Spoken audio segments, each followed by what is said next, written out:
Hey guys, tonight we slip into the creaky, gaslit world of Victorian England, where you're tossing and turning in a lumpy bed, chasing sleep that just won't come. Picture it. The room's heavy with the smell of damp wool and lavender, a clock ticks too loudly, and outside, horse hooves clatter on cobblestones.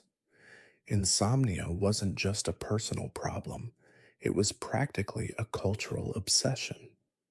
You're not alone in this midnight struggle. Half the city's awake, fretting over bills, corsets, or that dodgy pie from supper. Honestly, with all the noise and stress, you probably wouldn't survive a week in 1860s London without losing your mind to sleeplessness. So, before you get comfortable, take a moment to like the video and subscribe, but only if you genuinely enjoy what I do here. Drop a comment with your city and local time. I'm curious where you're drifting off from. Now, dim the lights, maybe turn on a fan for that soft background hum, and let's ease into tonight's journey together. You're lying in that creaky bed, the kind with a sagging mattress stuffed with horsehair, and sleep feels like a distant dream. Why was insomnia such a big deal for Victorians? Well, the Industrial Revolution didn't just churn out steam engines, it churned out stress. Cities like London and Manchester were swelling, with factories belching smoke and workers cramming into tenements. The mainstream historical fact here is that urban growth messed with natural sleep rhythms. Gas lights kept streets bright, and noisy neighbors or street vendors shouting at dawn didn't help. Your body's begging for rest, but the world outside won't shut up. Now, here's a quirky tidbit. Some Victorians blamed their sleeplessness on overheated brains from reading too many novels. Yes, they thought Jane Eyre could keep you up all night, and not just because it's a page turner. Doctors warned that exciting stories overstimulated the mind, leaving you staring at the ceiling. It's almost funny, imagining you hiding your copy of Wuthering Heights like it's contraband. But it shows how seriously they took mental overstimulation. Historians still argue whether insomnia spiked because of lifestyle changes or if Victorians were just more vocal about it. Diaries from the era are packed with complaints about sleepless nights, but was it worse than before, or were people just better at whining? Either way, you're feeling it now, eyes heavy, mind racing. The problem wasn't just staying asleep, it was getting there. Victorians didn't have your modern sleep apps or weighted blankets, so they turned to some truly wild solutions. Let's paint the scene a bit more. You're in a drafty bedroom, maybe in a terraced house in Birmingham. The wallpaper's peeling, and a single candle flickers, casting shadows that look vaguely menacing. You've tried counting sheep, but the sheep are starting to judge you. Downstairs, someone's coughing, probably from the coal dust in the air. Sleep's supposed to be natural, but nothing about this feels natural. The Victorians were desperate, and their desperation birthed a whole industry of cures, from potions to gadgets to downright weird advice. One reason insomnia hit hard was the new obsession with time. Clocks were everywhere, factories ran on schedules, and so did you. If you overslept, you might lose your job, so you're hyper aware of every wasted minute. It's like your brain's a steam engine that won't power down. And here's a little joke for you. Why did the Victorian insomniac hate clocks? Because they kept ticking him off. Okay, bad pun, but you get it. Time was a tyrant. You're not just battling noise or stress, though. The Victorian diet didn't help. Heavy dinners of mutton and suet pudding sat like bricks in your stomach. Some doctors even claimed spicy food caused night frets, which is their fancy term for tossing and turning. So you're lying there, regretting that extra helping of curry, wondering if you'll ever doze off. Spoiler, you won't, not without some questionable help we'll explore soon. The cultural vibe also made sleep tricky. Victorians loved their stiff upper lips, but they were anxious wrecks underneath. Social pressures, keeping up appearances, dodging scandal, kept minds buzzing. If you're a middle class clerk, you're worrying about your boss. If you're a lady, you're stressing over tomorrow's tea party. It's exhausting, and not the good kind that makes you sleepy. Here's another light jab. Insomnia was so common, Victorians probably dreamed of sleep, if they could dream at all. The point is, you're caught in a cycle where the harder you try to sleep, the worse it gets. And trust me, the cures they came up with were often crazier than the problem. We'll step into a doctor's office next, where things get properly strange. You're trudging through the fog choked streets of Victorian London, gaslights casting a sickly yellow glow on the cobblestones. The air smells of coal, smoke, and horse dung, and every few steps, a costermonger's shout or a carriage's rattle jolts you. It's midnight, but the city's alive, and you're wide awake, your nerves frayed like an old shawl. This urban chaos is a big reason sleep's dodging you. The mainstream historical fact is that the Industrial Revolution turned cities into sleepless hubs. Gaslighting, introduced in the early 1800s, stretched work and social hours, tricking your body into staying alert past sundown. Factories ran around the clock, and if you lived nearby, good luck ignoring the clanging machinery. Here's a quirky tidbit. Some Victorians swore that gaslights gave off bad air that kept them awake. They weren't entirely wrong. Leaky gas fixtures could release low levels of carbon monoxide, making you feel jittery. Imagine you're sniffing the air suspiciously, wondering if that flickering lamp is plotting against your sleep. It's almost comical, but it shows how desperate people were to pin down insomnia's cause. Historians still argue whether urban noise or artificial light did more damage to sleep patterns. Was it the constant din of street life, or the way gaslights messed with your circadian rhythm? Either way, you're feeling both right now. Your boots splash in a puddle as you dodge a drunken reveler, and the glow from a pub's windows tempts you to keep moving instead of heading home to bed. Picture your life in this city.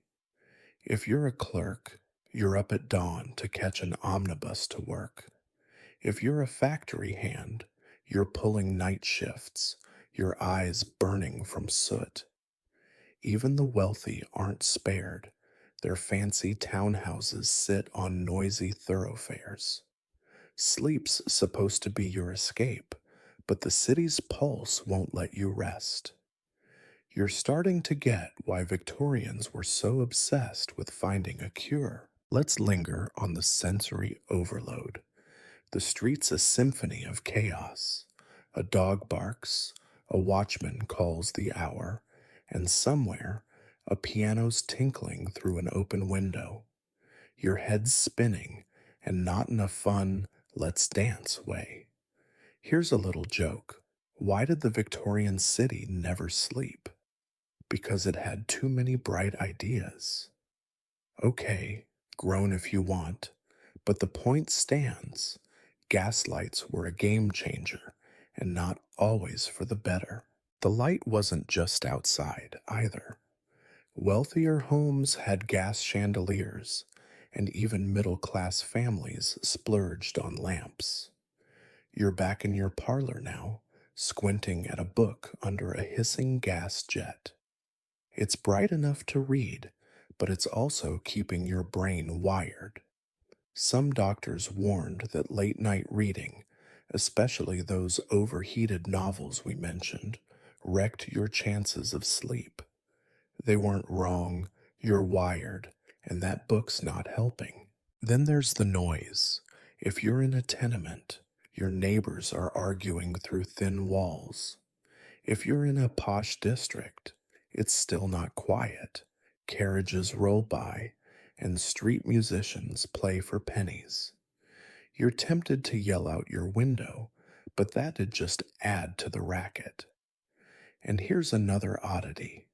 Some Victorians believed city air itself was too stimulating, like breathing espresso. They'd flee to the countryside for fresh air cures, only to find hay fever or noisy roosters waiting. Social life didn't help. Victorians loved their evening soirees, and if you're middle class, you're dragged to one weekly.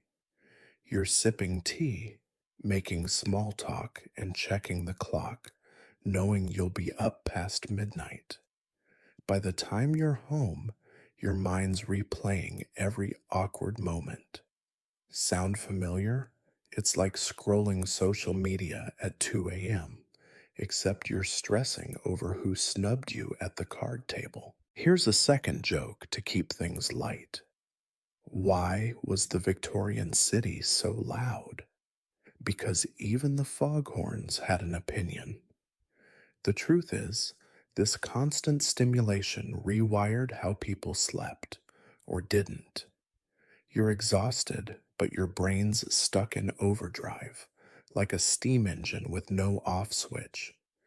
The city's energy is infectious, but it's also a thief stealing your rest. As you turn a corner, you spot an apothecary's glowing sign, promising sleep elixirs. You're tempted, but you've heard rumors about what's in those bottles. Maybe a doctor's got better answers. You're about to find out, because the next stop is a visit to a physician, and trust me, their ideas for curing your insomnia are anything but ordinary. You're sitting in a dimly lit consulting room, the air thick with the scent of carbolic soap and old leather. A stern Victorian physician, all whiskers and waistcoat, peers at you over his spectacles, scribbling notes with a quill. You've come to him desperate, your eyes gritty from another sleepless night, and he's ready to prescribe something for your insomnia.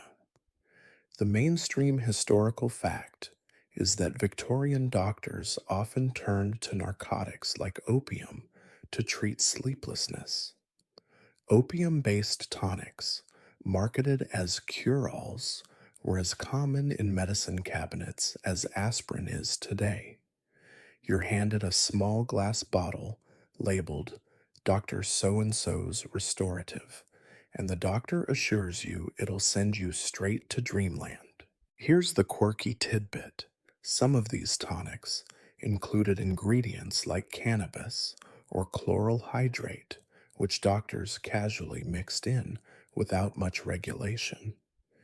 Imagine you're eyeing that bottle, wondering if it's spiked with something that'd make you see dancing teapots. It's almost funny, except these concoctions were no joke. They could knock you out or leave you hooked. You're hesitant, but the doctor's confident, claiming it's perfectly safe for nightly use. Historians still argue whether doctors knew the risks of these addictive remedies or if they were just clueless about long term effects.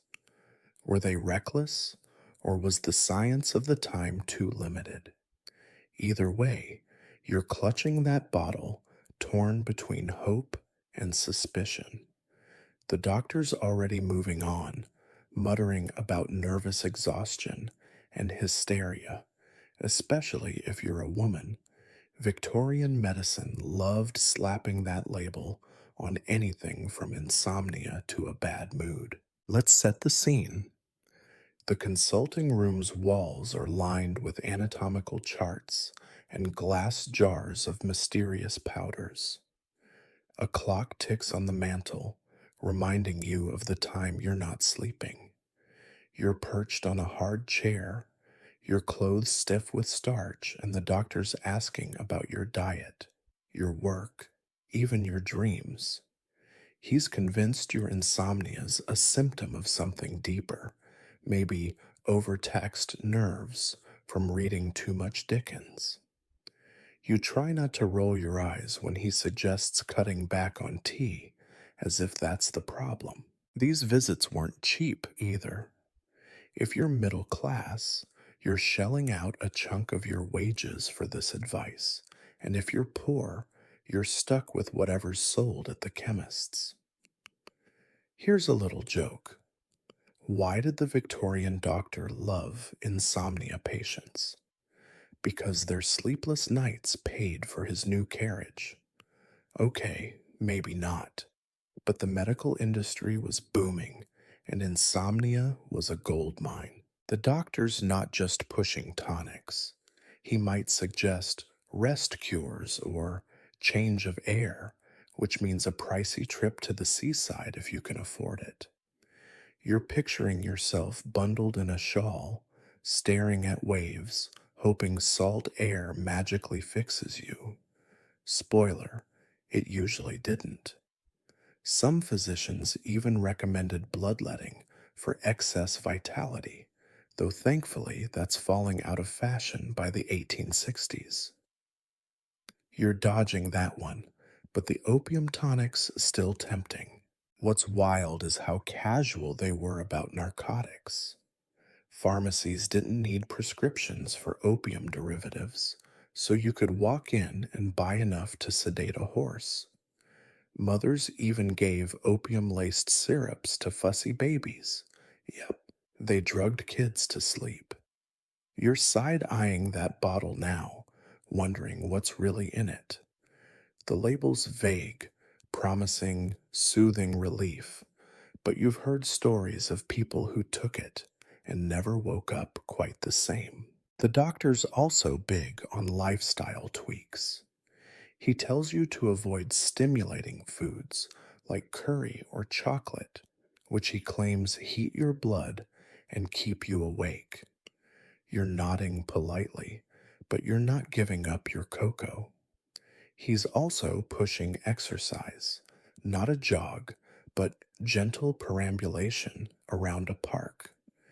You're imagining yourself strolling in a top hat, looking ridiculous, but you'll try anything at this point. Here's another light jab. Victorian doctors thought they could cure insomnia, but their patients were just dreaming of better solutions. The truth is, these remedies were a mixed bag. Some worked by knocking you out cold, others were pure placebo, and a few were downright dangerous. You're leaving the office bottle in hand, but you're not sold yet. The doctor's already calling in the next patient, probably with the same complaint. You're starting to wonder if anyone in this city sleeps at all, and what's next on the list of cures might just surprise you. You're back in your dimly lit Victorian bedroom, the bottle of Dr. So-and-so's restorative sitting on your nightstand, its dark liquid glinting in the candlelight. You uncork it, and a sharp medicinal whiff hits you, bitter, with a hint of something almost sweet. This is laudanum, the era's go-to sleep aid, and you're about to take a sip, hoping it'll finally quiet your racing mind. The mainstream historical fact is that laudanum, A tincture of opium dissolved in alcohol was wildly popular in the 19th century, used for everything from insomnia to toothaches. It was cheap, legal, and available at any chemist's shop, making it a household staple for millions. Here's the quirky tidbit. Laudanum was so common that some Victorians carried it in tiny, ornate vials, like a fashion accessory for the chronically sleepless. Picture you slipping a silver flask of it into your pocket, feeling oddly chic despite the fact it's basically liquid addiction. It's darkly funny, imagining you flaunting a drug like it's a status symbol, but that's how normalized it was. Historians still argue whether laudanum's widespread use was driven by medical ignorance or by a society desperate for escape from stress. Did doctors push it, knowing the risks, or were they just following the era's shaky science? Either way, you're staring at that bottle, weighing the promise of sleep against the rumors of people who took too much and ended up in a fog. Or worse. Let's dive into the moment. You're perched on the edge of your bed, the mattress creaking under you, the room's chilly, and a draft sneaks through the window, making the curtains sway. You've diluted a few drops of laudanum into a glass of water, as the doctor instructed, but the taste is vile, like licorice mixed with regret. You grimace, swallowing it down, and wait for the promised calm. At first, there's nothing, just the usual buzz of your thoughts. Tomorrow's chores, that unpaid bill, the neighbor's yappy dog. Laudanum's effects creep in slowly. Your limbs feel heavy, your eyelids droop, and the world softens at the edges, like you're sinking into a warm bath. It's no wonder people loved this stuff. By the 1860s, laudanum was a crutch for everyone. Factory workers numbing their exhaustion, poets chasing dreamy inspiration, even prim housewives dodging their nerves. But here's the catch, it's a trap. Regular use builds tolerance, so you need more to get the same effect, and soon you're not sleeping without it. Here's a little joke. Why did the Victorian keep laudanum handy? Because it was the only thing louder than their worries. Okay, maybe not a gut buster, but it's true. Laudanum drowned out the noise of life at a cost. Addiction was rampant, though the word addict wasn't common yet. Instead, people called it habituation, which sounds almost polite, like you're just really into napping. The social impact was huge. You're not the only one sipping this stuff. Your neighbor, your boss, maybe even the vicar, they're all dabbling. Pharmacies sold it in bottles, jars, even candies, and no one batted an eye.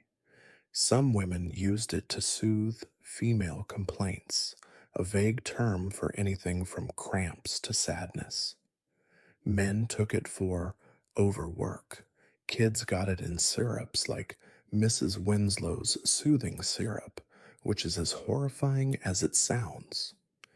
You're starting to see why this era had a sleep problem and a drug problem rolled into one. The danger's not just addiction. Overdoses were common, especially since dosing was guesswork. A teaspoon too much and you're not waking up. You're lying back now, the laudanum's warmth spreading, but there's a nagging fear. Did you measure it right? The doctor swore it's safe, but you've heard whispers of people found cold in their beds.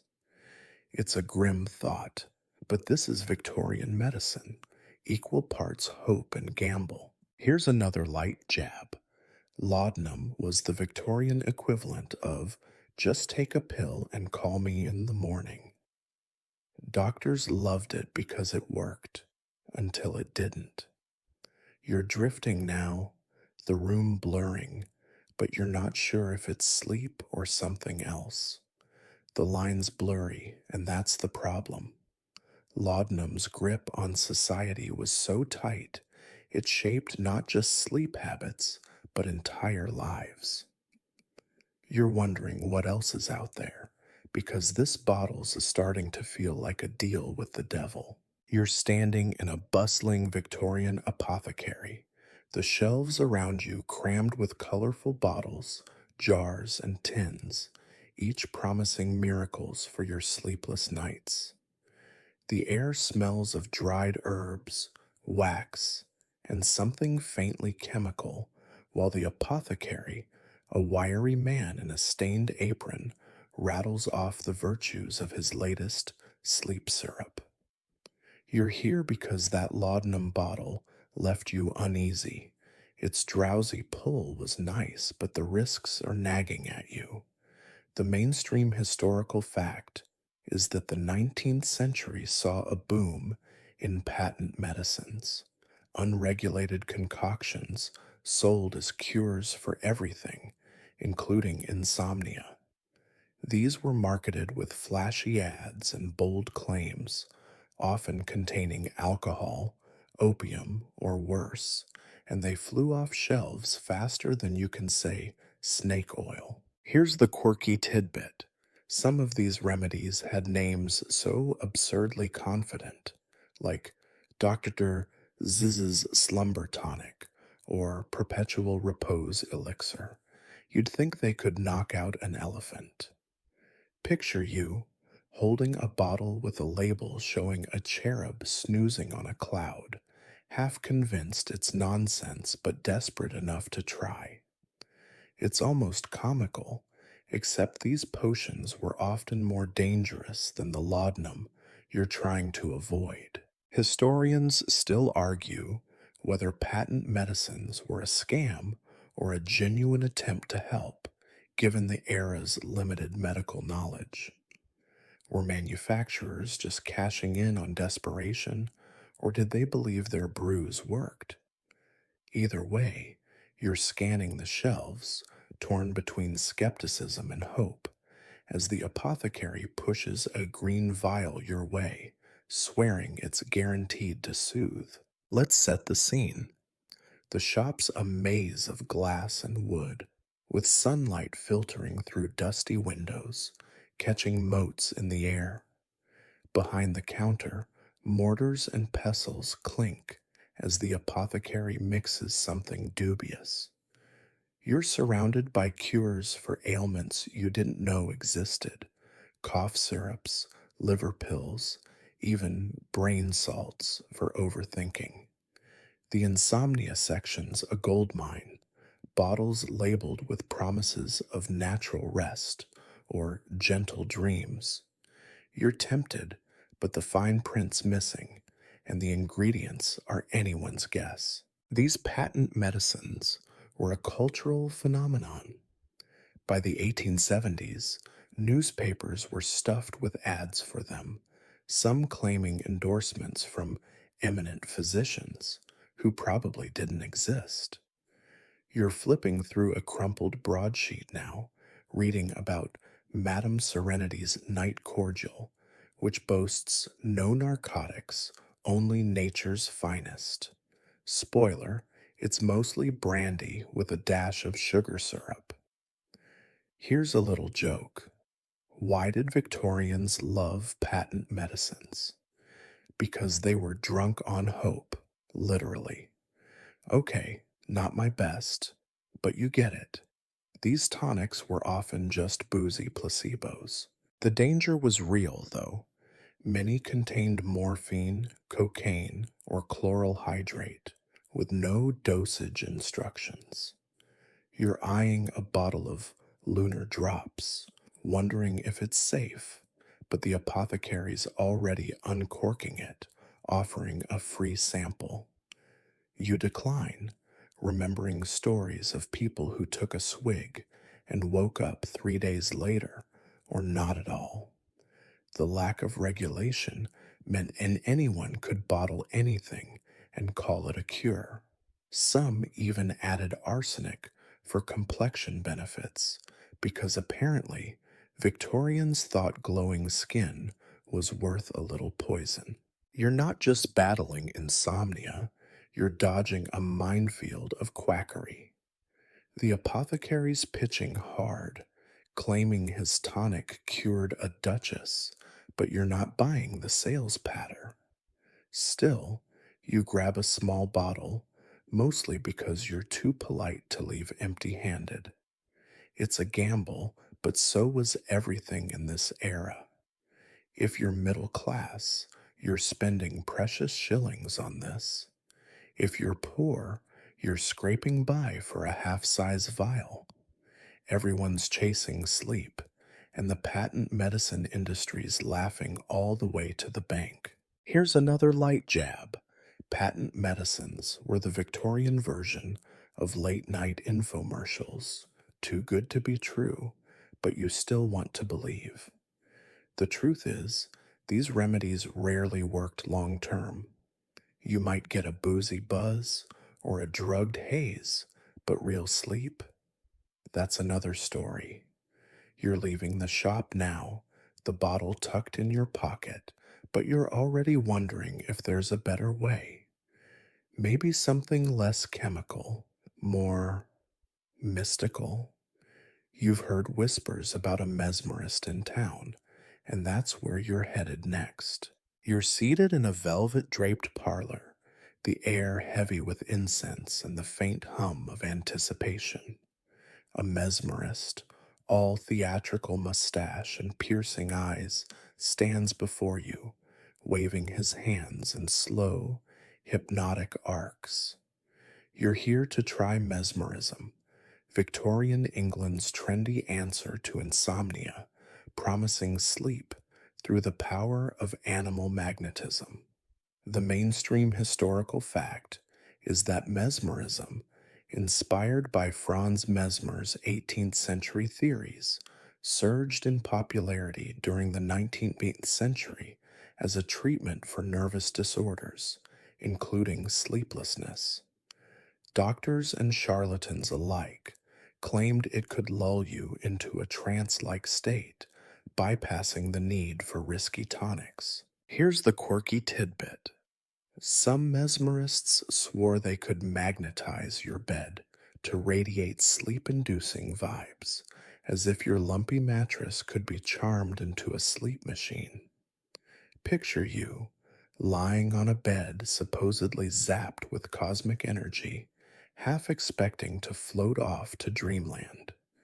It's absurdly funny, but people paid good money for this, hoping for a miracle. Historians still argue whether mesmerism's effects were psychological, pure placebo, or if practitioners tapped into something real, like early hypnosis.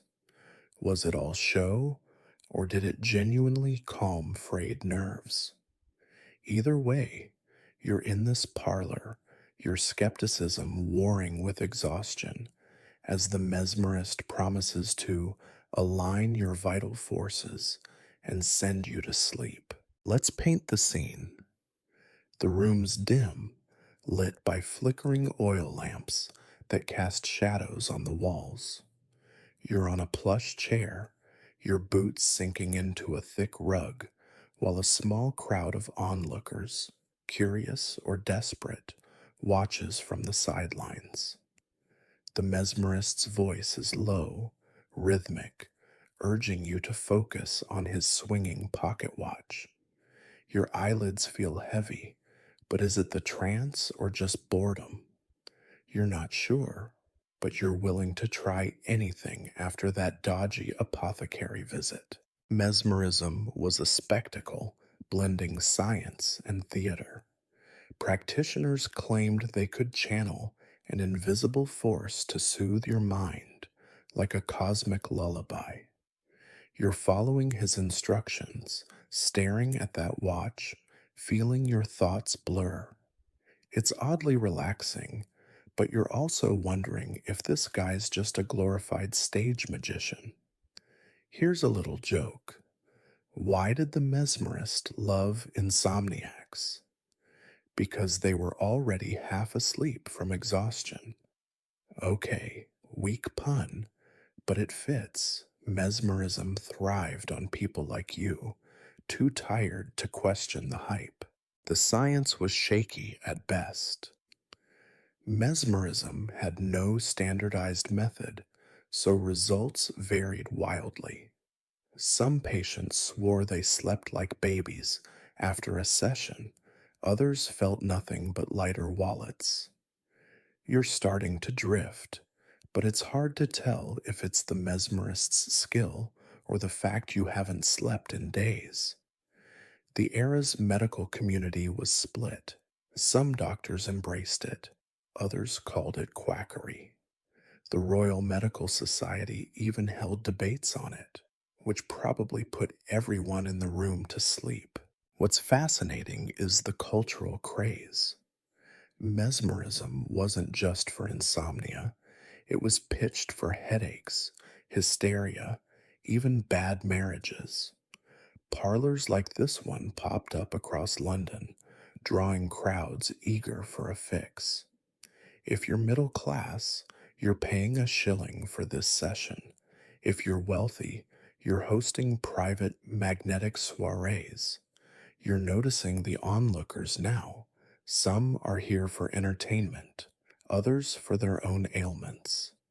It's like a weird Victorian sleepover, minus the popcorn. Here's another light jab. Mesmerism was the 19th century version of a meditation app, but with creepier vibes. The truth is, it worked for some because belief is powerful. If you're convinced those hand waves will knock you out, they might. You're feeling a bit woozy now, but you're not sure if it's the trance or the stuffy room. The mesmerists droning on about fluids and balance, and you're tempted to ask for a refund. The session's wrapping up, and you're not exactly asleep, but you're calmer than you've been in weeks. Maybe there's something to this, or maybe you're just desperate. Either way, you're leaving with a pamphlet on self mesmerism, which sounds like homework you'll never do. You're starting to think the answer to sleep might lie in simpler things, like your bedroom itself.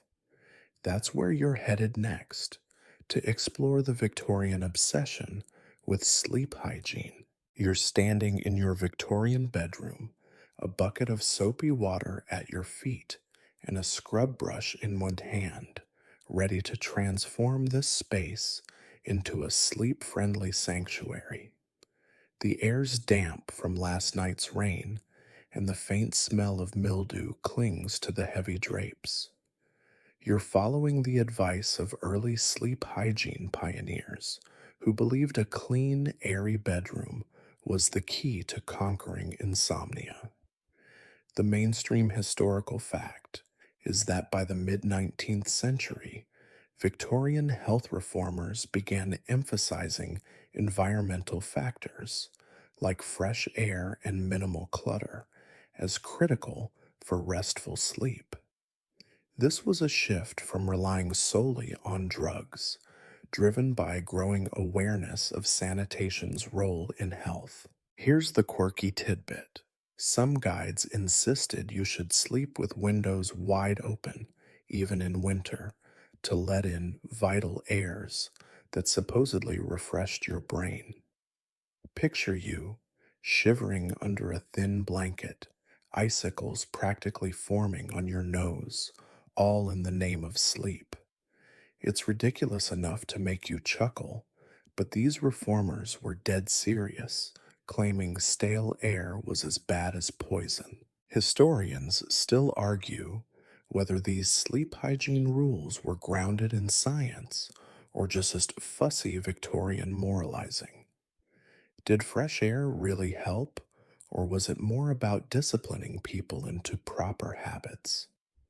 Either way, You're scrubbing the floorboards, determined to make this room a haven, even if the open window idea sounds like a one-way ticket to pneumonia. Let's set the scene.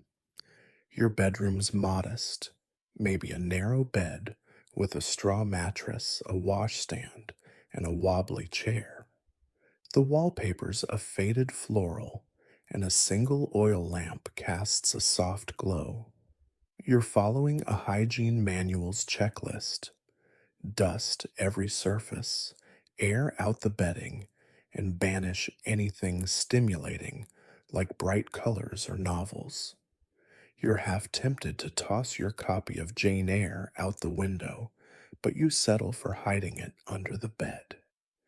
The manual's strict, almost like a sermon, preaching that a tidy room equals a tidy mind. This obsession with air wasn't just about comfort, it tied to the era's germ fears. Doctors believed miasmas, bad air, caused everything from cholera to sleeplessness. You're cracking the window now, letting in a chilly breeze, and it's bracing, to put it politely. Here's a little joke. Why did Victorians love open windows? Because they thought fresh air could blow their worries away. Okay, not a knee slapper, but it captures the mindset. Air was their magic bullet. The rules didn't stop at ventilation. Your bed's supposed to face north-south to align with Earth's magnetic currents, a pseudo-scientific fad that makes you roll your eyes. You're also told to avoid feather pillows, which supposedly overheated your head. You're fluffing a lumpy wool one instead, wondering if it's stuffed with rocks. These manuals were relentless, dictating everything from curtain thickness to how often you washed your sheets, weekly if you're diligent. If you're middle class, you're doing this yourself. If you're wealthy, you're barking orders at a maid. What's wild is how progressive this was for the time. These reformers were among the first to link environment to health, paving the way for modern sleep science. You're wiping down the washstand now, feeling oddly virtuous, like you're exercising insomnia with soap. But it's not all rosy. Poorer families couldn't afford big windows or spare bedding, so these rules were a luxury. If you're in a cramped tenement, you're lucky to have a corner to sleep in, let alone vital airs. Here's another light jab. Victorian sleep hygiene was like CrossFit for your bedroom, exhausting but weirdly satisfying. The truth is, it probably helped some people. A clean, quiet room does feel calming, even if the science was half-baked. You're done scrubbing now, and the room looks better. The air's fresher, the bed's made, and you're almost hopeful, but you're also wondering about the rituals around bedtime itself. What did Victorians do to wind down? That's where you're headed next, to explore the strange world of bedchamber prep. You're in your freshly scrubbed Victorian bedroom, the air crisp from the open window, and you're ready to transform this space into a sleep-inducing cocoon with the era's elaborate bedchamber rituals.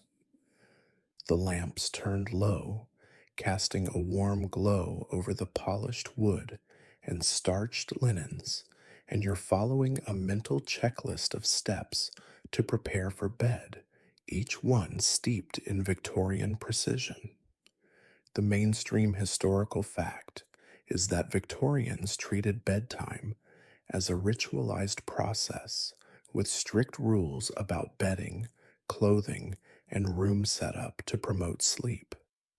These practices, often outlined in etiquette manuals, were seen as essential for health and moral discipline, especially in middle and upper class homes. Here's the quirky tidbit. Some manuals insisted you fold your bedclothes in a specific order, sheets first, then blankets, never touching the floor, to avoid miasmic contamination that could disrupt sleep. Picture you meticulously tucking in corners like a soldier making camp, half convinced a sloppy fold will keep you awake. It's absurdly fussy, but it shows how seriously they took every detail of the sleep setup. Historians still argue whether these rituals were practical or just another way to enforce Victorian obsessions with order and purity. Did they actually help sleep, or were they about controlling behavior? Either way, you're fluffing your pillow with military precision, determined to get this right, even if the rules feel like a chore. Let's set the scene. Your bed's a high, narrow affair, piled with layers of sheets, wool blankets, and a quilt so heavy it could anchor a ship. You're smoothing the linens, making sure no wrinkles irritate the nerves, as the manuals warn. The room's quiet, save for the distant clatter of a night watchman's boots outside. You've swapped your day clothes for a long cotton nightshirt, itchy but proper, and you're tying on a nightcap, which feels ridiculous but supposedly keeps your head temperate. If you're a woman, you're wrestling with a nightgown's endless buttons. If you're a man, you're just glad to be out of that stiff collar. These rituals weren't just about comfort, they were a performance of respectability. A well ordered bed signaled a well ordered life, and you're feeling the pressure to conform. You're airing the mattress as advised by flipping it daily to release vapors. It's backbreaking, and you're tempted to skip it, but the manual's dire warnings about foul bedding keep you going. Here's a little joke. Why did Victorians love bed making? Because a messy bed meant a messy soul. Okay, not hilarious, but it nails the era's mindset. Everything had a moral angle. The bedding itself was a science. Feather beds were prized, but needed constant plumping to avoid lumps that could disturb repose. You're pounding yours into submission, wondering if it's worth the effort. Poorer families made do with straw or rags, but even they followed some rules, like shaking out blankets to dislodge effluvia. You're also supposed to avoid silk sheets, which were too stimulating, and stick to plain cotton. If you're wealthy, you're tempted by a velvet bedspread, but the manuals scold that it's decadent. Then there's the room setup. You're arranging a screen to block drafts, placing a water pitcher for midnight sips, and checking that no mirrors face the bed. Superstition says they trap your soul. You're half laughing at that one, but you turn the mirror anyway, just in case. The manuals also demand silence, so you're shushing the creaky floorboards as you move. If you've got kids or servants, you're enforcing a household curfew to keep things quiet. Here's another light jab. Victorian bedtime rituals were like prepping for surgery, sterile and way too serious. The truth is, these steps probably did calm some people, if only by creating a predictable routine. You're finally climbing into bed, the linen's crisp against your skin, and there's a certain comfort in the orderliness. But you're wondering about the next step. What did they consume to ease into sleep? That's where you're headed, to explore the world of nightcaps and soothing drinks. You're settled in your Victorian bedroom, the heavy quilt tucked up to your chin, but sleep's still playing hard to get. So you reach for a steaming mug on your nightstand, hoping a soothing drink will nudge you toward slumber. The air's cool from that open window, and the faint scent of chamomile wafts up, mingling with the wax and wool smell of the room. You're following the era's custom of sipping nightcaps or calming beverages, a ritual as ingrained as making the bed. The mainstream historical fact is that Victorians relied heavily on warm drinks, herbal teas, milk based possets, or even weak beer to signal bedtime and ease insomnia. These were seen as gentler alternatives to laudanum or patent medicines, rooted in both tradition and emerging health theories. Here's the quirky tidbit. Some recipes called for bizarre add ins, like lettuce juice or crushed oyster shells, believed to cool the blood and promote rest. Picture you stirring a spoonful of pulverized seashell into your milk, wondering if you're drinking a cure or a science experiment. It's weirdly amusing, but these concoctions were standard in many households, especially for those wary of stronger drugs. Historians still argue whether these drinks worked through pharmacology or just psychological comfort. Were the herbs mildly sedative, or was it the ritual of sipping that calmed the mind? Either way, you're cradling that mug, the warmth seeping into your hands, hoping this chamomile brew lives up to its hype. Let's set the scene. Your bed creaks as you shift, the candle on the nightstand flickering just enough to read the faded label on a tin of dried herbs. You've boiled water in a kettle downstairs, careful not to wake the household, and mixed it with chamomile, maybe a pinch of valerian if you're feeling fancy. The drink's bitter, but you're used to it, and the act of sipping feels like a small rebellion against the chaos of the day. If you're middle class, you're doing this yourself. If you're wealthy, a servant's prepared it, probably grumbling about the late hour. These drinks were a big deal. Warm milk was a favorite, often spiked with honey or nutmeg, which doctors claimed settled the stomach.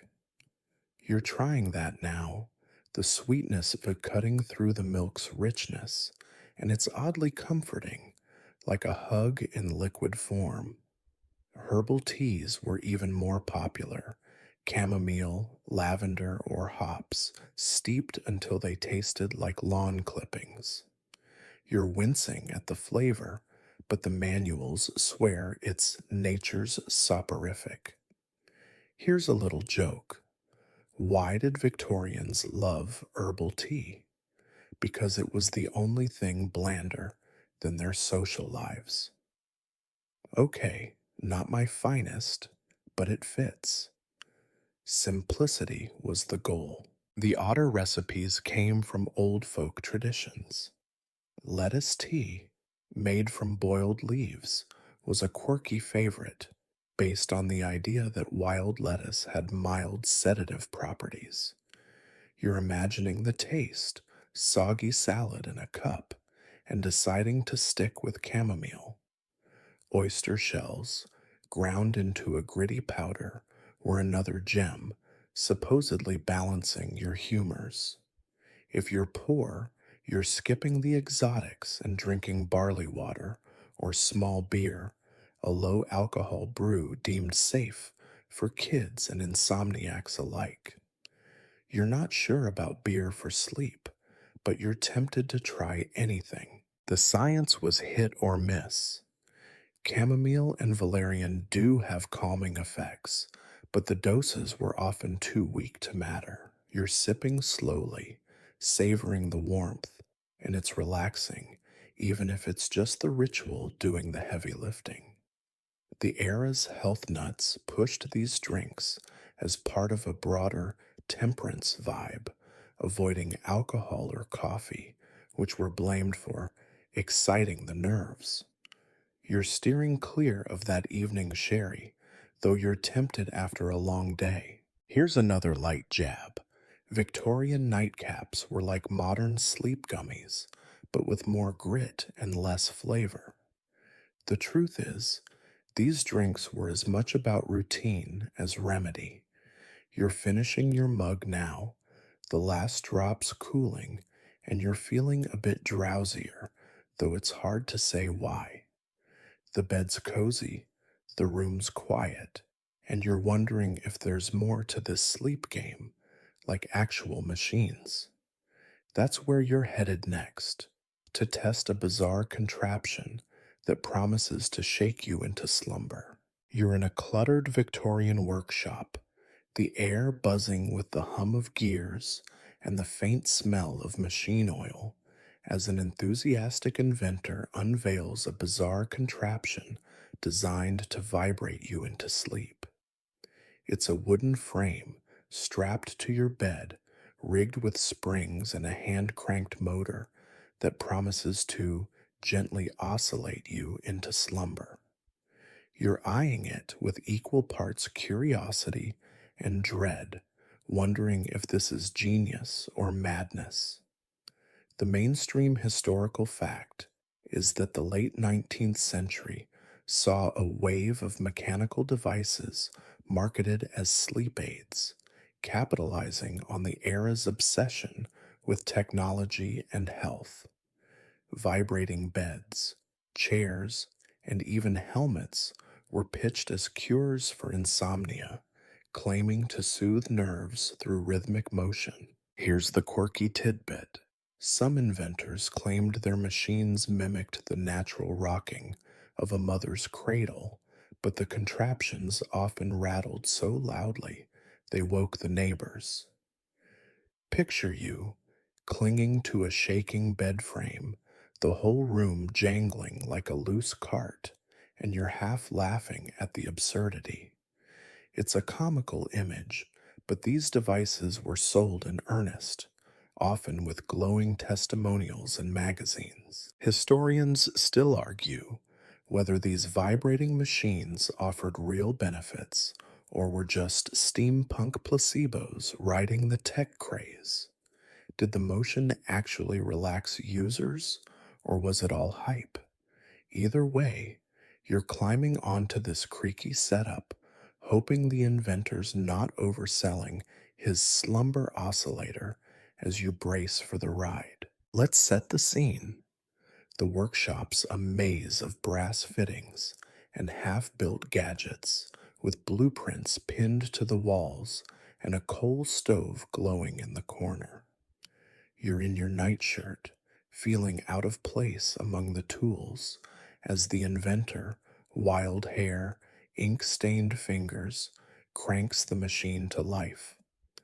The bed starts to shudder, a low thrum vibrating through the frame, and you're gripping the sides, wondering if you'll sleep or just get seasick.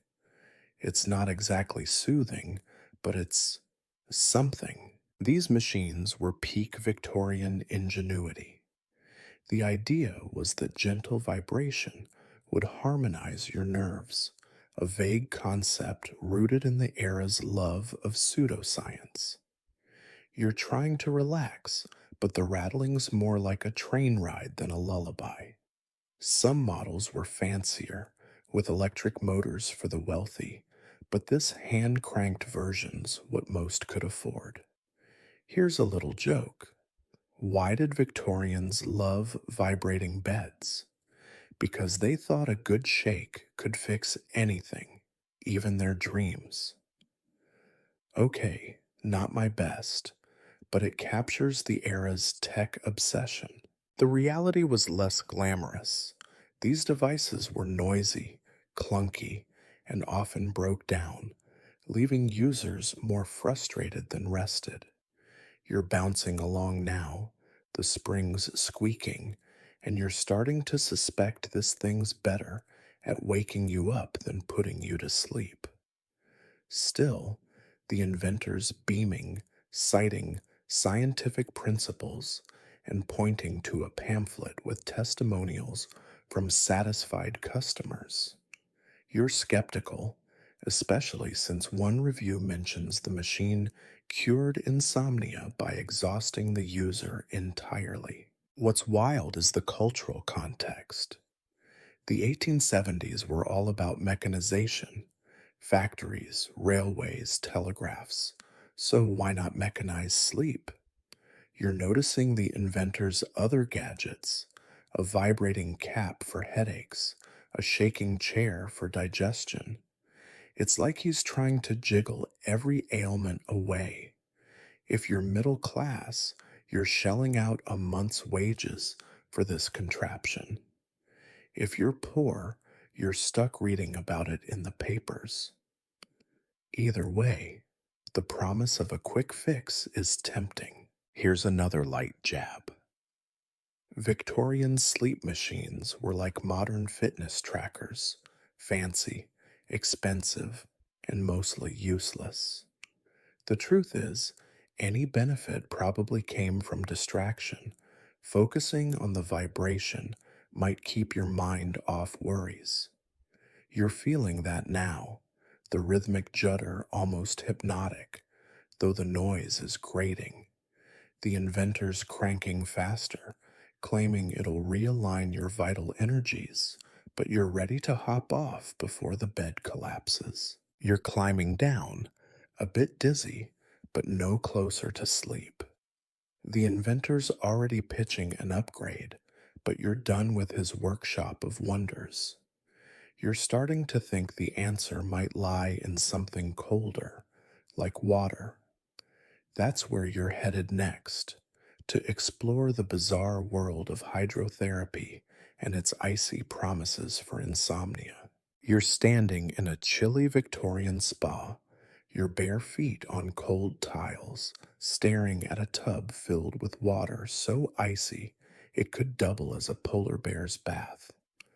A stern attendant in a starched apron hands you a towel and motions for you to step in, claiming this hydrotherapy will cure your insomnia by shocking your system into calm. The air smells of damp stone and eucalyptus, and you're shivering just looking at that tub, but you're desperate enough to try anything after that vibrating bed fiasco. The mainstream historical fact is that hydrotherapy, popularized in the 19th century, was widely prescribed for nervous disorders, including sleeplessness, based on the idea that water, hot, cold, or pressurized, could rebalance the body's energies.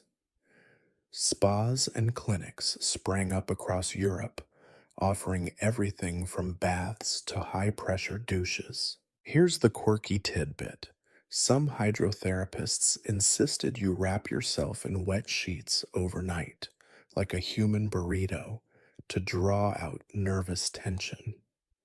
Picture you, mummified in clammy linens, wondering if you're curing insomnia or just practicing for the afterlife. It's absurdly funny, but patients swore by it, and doctors wrote glowing reports about its soothing effects. Historians still argue whether hydrotherapy's benefits were physiological or just the result of placebo and ritual. Did the cold water actually calm nerves, or was it the spa's serene setting that did the trick? Either way, you're bracing yourself, one toe dipping into the frigid tub as the attendant promises this'll send you straight to dreamland. Let's set the scene. The spa's a cavernous room with high ceilings, marble columns, and rows of tubs lined up like coffins. Water gurgles through brass pipes, and a faint mist hangs in the air. You're in a thin cotton shift, goosebumps prickling your skin as the attendant lectures you on the invigorating power of cold. You're not feeling invigorated, you're feeling like you've signed up for torture. But hydrotherapy was all the rage, especially for the middle and upper classes who could afford a spa trip. If you're poorer, you're dunking yourself in a bucket at home, following a pamphlet's instructions. The theory was that cold water shocked your nervous system, resetting it like a fussy clock. You're climbing in now, gasping as the water hits your knees, then your waist. It's brutal, but the attendant's unfazed, telling you to stay put for 10 minutes. Here's a little joke. Why did Victorians love cold baths? Because they thought freezing was just warming up to sleep. Okay, not a gut buster, but it captures the logic. Suffer now, sleep later. The practice wasn't all nonsense. Cold water can lower heart rate and reduce stress, though the Victorians didn't know why. They leaned on vague ideas about vital forces and humors, claiming the shock flushed out morbid energies. You're trying to breathe through the chill, your teeth chattering, and you're starting to feel oddly alert, which isn't the goal. Some treatments were gentler, warm baths with lavender oil, but cold was king for insomnia, especially in clinics like those in Malvern or Bath. What's wild is the variety. Beyond tubs, you had douche baths, think fire hose sprays, sitz baths, just your hips in water, and those wet sheet wraps. You're imagining the wrap now, wondering how anyone slept through that soggy ordeal. If you're wealthy, you're at a fancy spa with attendants. If you're scraping by, you're following a DIY guide, probably catching a cold. The era's health nuts loved hydrotherapy, tying it to temperance and natural living. You're not sold, but you're sticking it out, hoping for a miracle. Here's another light jab. Hydrotherapy was like a Victorian juice cleanse, painful, trendy, and overhyped. The truth is, it probably worked for some by forcing relaxation through sheer exhaustion. You're climbing out now, your skin tingling, feeling more awake than ever. The attendant's touting a follow up session, but you're done with ice baths for now. You're starting to wonder if the answer lies not in science, but in morality, because the Victorians sure thought so. That's where you're headed next, to explore sermons and advice tying sleep to sin. You're sitting in a dimly lit Victorian parlor, a crackling fire casting shadows on the walls, as you leaf through a leather bound book of sermons that claims your insomnia might be divine punishment for a cluttered mind or questionable morals. The air smells of polished wood and stale tea, and the ticking of a mantel clock reminds you of the sleep you're not getting. You're diving into the era's moralizing advice, which tied sleeplessness to spiritual failings, urging you to reform your soul to rest easy. The mainstream historical fact is that Victorian religious and medical writers often linked insomnia to overthinking, sin, or lack of discipline, blending theology with health advice in popular pamphlets and sermons. Sleep was seen as a gift from God, and losing it meant you'd strayed from the righteous path. Here's the quirky tidbit. Some preachers warned that reading immoral novels, like those scandalous Gothic romances, could inflame the passions and keep you awake as if a good ghost story was Satan's lullaby. Picture you hiding your dog-eared copy of Dracula under the floorboards, worried it's cursing your sleep. It's almost laughable, but these warnings were deadly serious, shaping how people approached their bedtime routines. Historians still argue whether this moral advice was a genuine attempt to help or just a way to control behavior through guilt? Was it about health, or was it social engineering dressed up as piety? Either way, you're skimming these pages, half convinced your restless nights are because you skipped church last Sunday and you're wondering how to fix it. Let's set the scene. The parlor's cozy but stiff, with horsehair chairs that creak when you shift. You're in your nightshirt, a wool shawl around your shoulders, trying to make sense of the sermon's dense prose. The author, some dour reverend, insists that a mind burdened by vain thoughts cannot find repose. You're nodding along, but you're also thinking about that unpaid bill or the neighbor's gossip, which feels more pressing than your soul's state. The book's full of advice: pray before bed, avoid worldly amusements, and reflect on your sins. It's like homework, but for sleep. This moralizing wasn't just fringe, it was mainstream. Doctors and clergy teamed up to preach that insomnia stemmed from disordered lives. If you're worrying about money or flirting at a dance, you're inviting sleeplessness. You're trying to recall your last vain thought, maybe that daydream about a seaside holiday, and wondering if it's to blame. Here's a little joke. Why did Victorians fear bad thoughts? Because they thought their pillows could snitch to God. Okay, not a classic, but it fits the era's paranoia about inner purity.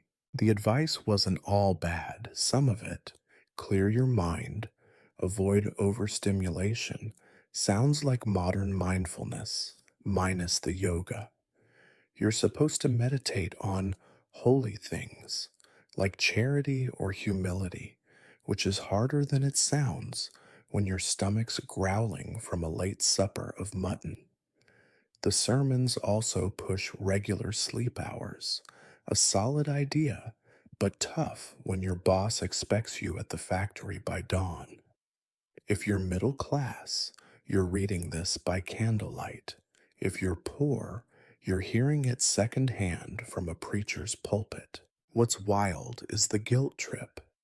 These texts don't just offer tips, they scold you for failing. You're feeling it now, the weight of being told your insomnia's your fault. The Reverend suggests writing a daily sin journal to unburden your conscience, but you're too tired to pick up a pen. Some even tied sleeplessness to specific sins: pride, envy, or excessive novel reading, which makes you smirk, remembering that gothic romance you stashed. Here's another light jab.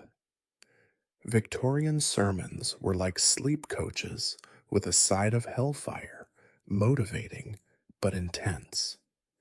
The truth is, this advice probably helped some by encouraging routine, but it also piled on stress, which isn't exactly sleep friendly. You're closing the book now, your eyes heavy but your mind buzzing with guilt. You're starting to wonder if the problem's not your soul but your body, especially if you're a woman, because the era had plenty to say about that. That's where you're headed next, to explore how gender shaped insomnia struggles. You're in a cramped Victorian dressing room, struggling to unlace a corset that's been squeezing your ribs all day, the whalebone digging in as you fumble with the ties. The air's thick with the scent of lavender powder and starched fabric, and you're exhausted, but sleep feels miles away, partly because your body's still in a vice.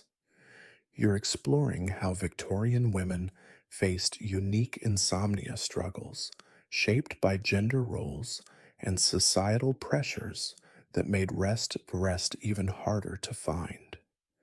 The mainstream historical fact is that women in the 19th century were often diagnosed with nervous disorders like hysteria, with insomnia blamed on their supposedly delicate constitutions or overtaxed emotions. Doctors and etiquette manuals prescribed restrictive lifestyles to calm them, which often backfired. Here's the quirky tidbit. Some medical texts claimed tight corsets could disrupt sleep by compressing the vital organs, yet women were still expected to wear them daily for propriety. Picture you, finally free of that corset, gasping like you've just run a marathon, only to read that it's your fragile nerves keeping you awake, not the literal cage around your torso. It's darkly funny, but it highlights the era's contradictory advice for women. Historians still argue whether these gender specific diagnoses were rooted in misogyny or genuine, if flawed, attempts to address women's health. Was insomnia seen as a female problem to control women, or were doctors just clueless about physiology? Either way, you're rubbing your sides, feeling the ache of a long day, and wondering how anyone slept under these rules. Let's set the scene. The dressing room small, with a cracked mirror reflecting your tired eyes, and a single candle flickering on a vanity cluttered with hairpins and rouge pots. You're in a loose nightgown now, a relief after hours in that corset, but your mind's racing. Tomorrow's tea party, the neighbor's snide remark, the pressure to be a perfect lady. Women's lives were a tightrope of expectations. Manage the household, look impeccable, and never complain. Insomnia wasn't just a health issue, it was a social trap.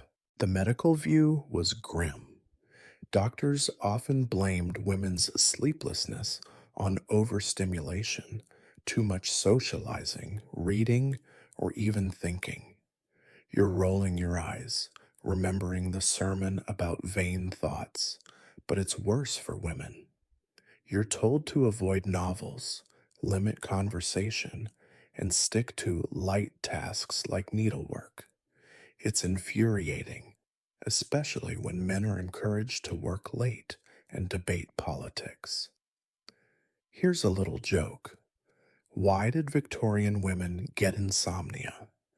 Because their corsets and their doctors both wouldn't let them breathe. Okay, not a zinger, but it captures the double bind. Corsets were a literal constraint. Worn for 12 to 16 hours, they restricted breathing and digestion, making it hard to relax. You're stretching now, feeling your lungs expand, but the damage is done. Your body's tense, your stomach's off from a squashed supper. Some women even slept in lighter night corsets, which sounds like a cruel prank. Fashion demanded a tiny waist, but the cost was comfort, and sleep paid the price. If you're middle class, you're lacing up daily. If you're wealthy, you've got a maid to tighten the strings. Then there's the emotional load. Women were expected to be the household's moral center, soothing everyone else's stress while bottling their own. You're thinking about your sister's sick child, your husband's bad mood, the budget that won't balance. It's a mental marathon, and no wonder you're awake. Doctors often prescribed laudanum for female complaints, but you're wary after that bitter sip a while back. Instead, you're trying chamomile tea, though it's not cutting through the anxiety. Here's another light jab. Victorian women's insomnia was like their corsets, tight, unfair, and nobody talked about it. The truth is, these restrictions made sleep harder, not easier. You're climbing into bed now, the mattress creaking, and you're grateful for the loose nightgown, but your mind's still laced up with worries. You're starting to wonder how children fared in this sleep obsessed era. because they weren't spared the rules either. That's where you're headed next, to explore the rigid bedtime codes for kids. You're in a dimly lit Victorian nursery, tucking a child into a narrow cot, the air heavy with the scent of lye soap and warm milk. The room's quiet, save for the creak of floorboards and the distant tick of a clock, but you're following a strict bedtime routine that feels more like a military drill than a lullaby. You're exploring how Victorian children were subjected to rigid sleep rules designed to instill discipline and health, but often leaving them as restless as their parents. The mainstream historical fact is that 19th century parenting manuals and medical texts emphasized structured bedtimes for children, with fixed hours, minimal stimulation, and even mild sedatives to enforce sleep. These rules were seen as critical for raising moral, healthy adults in an era obsessed with order. Here's the quirky tidbit. Some manuals suggested tying a child's toes to the bed frame to prevent restless tossing, claiming it mimicked swaddling's calming effect. Picture you looping a soft cord around a squirming kid's foot, wondering if this is parenting or a low budget magic trick. It's absurd enough to make you smirk, but it shows how far Victorians went to control every aspect of sleep, even for kids. Historians still argue whether these strict routines helped children or just it reflected adult anxieties about discipline.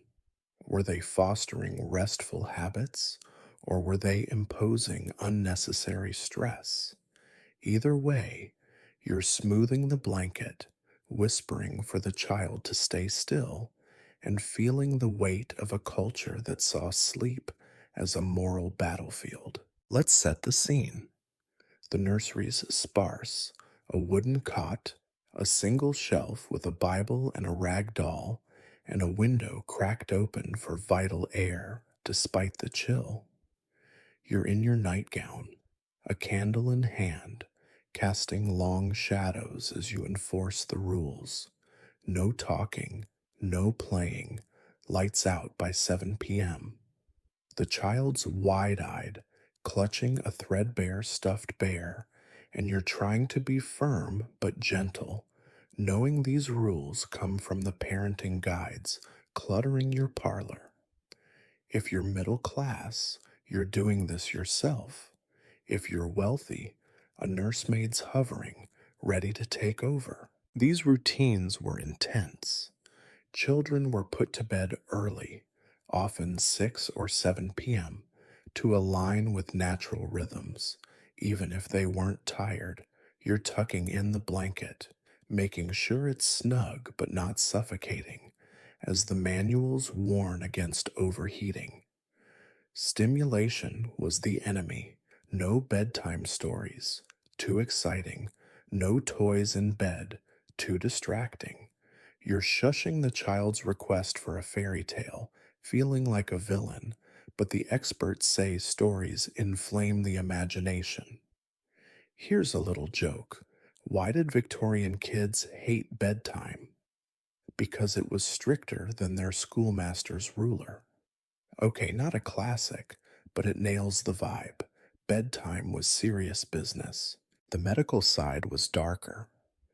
Doctors often prescribed mild sedatives for fretful children, like diluted laudanum or soothing syrups laced with opium.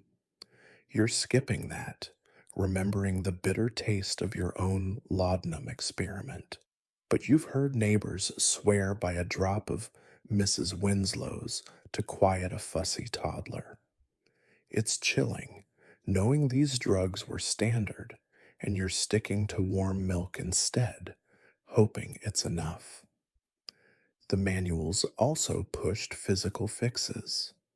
Cold foot baths to draw blood from the brain, or flannel nightcaps to Steady the head.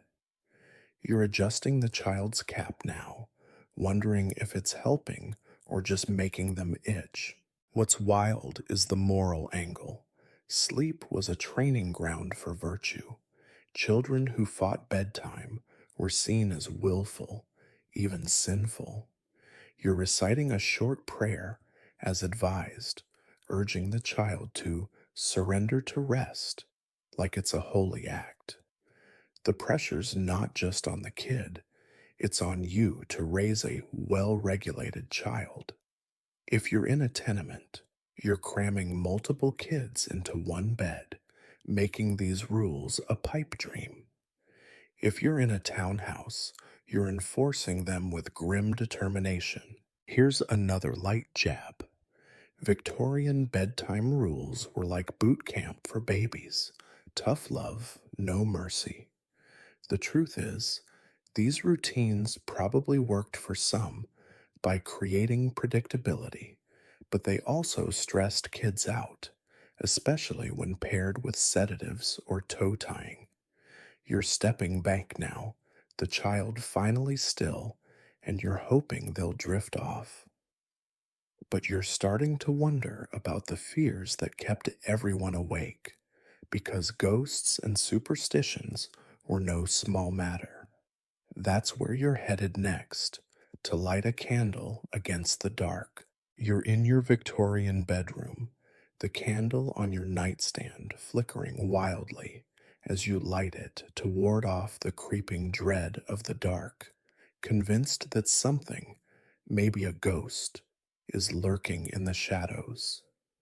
The air's heavy with the scent of wax and damp wool, and every creak of the house feels like a warning.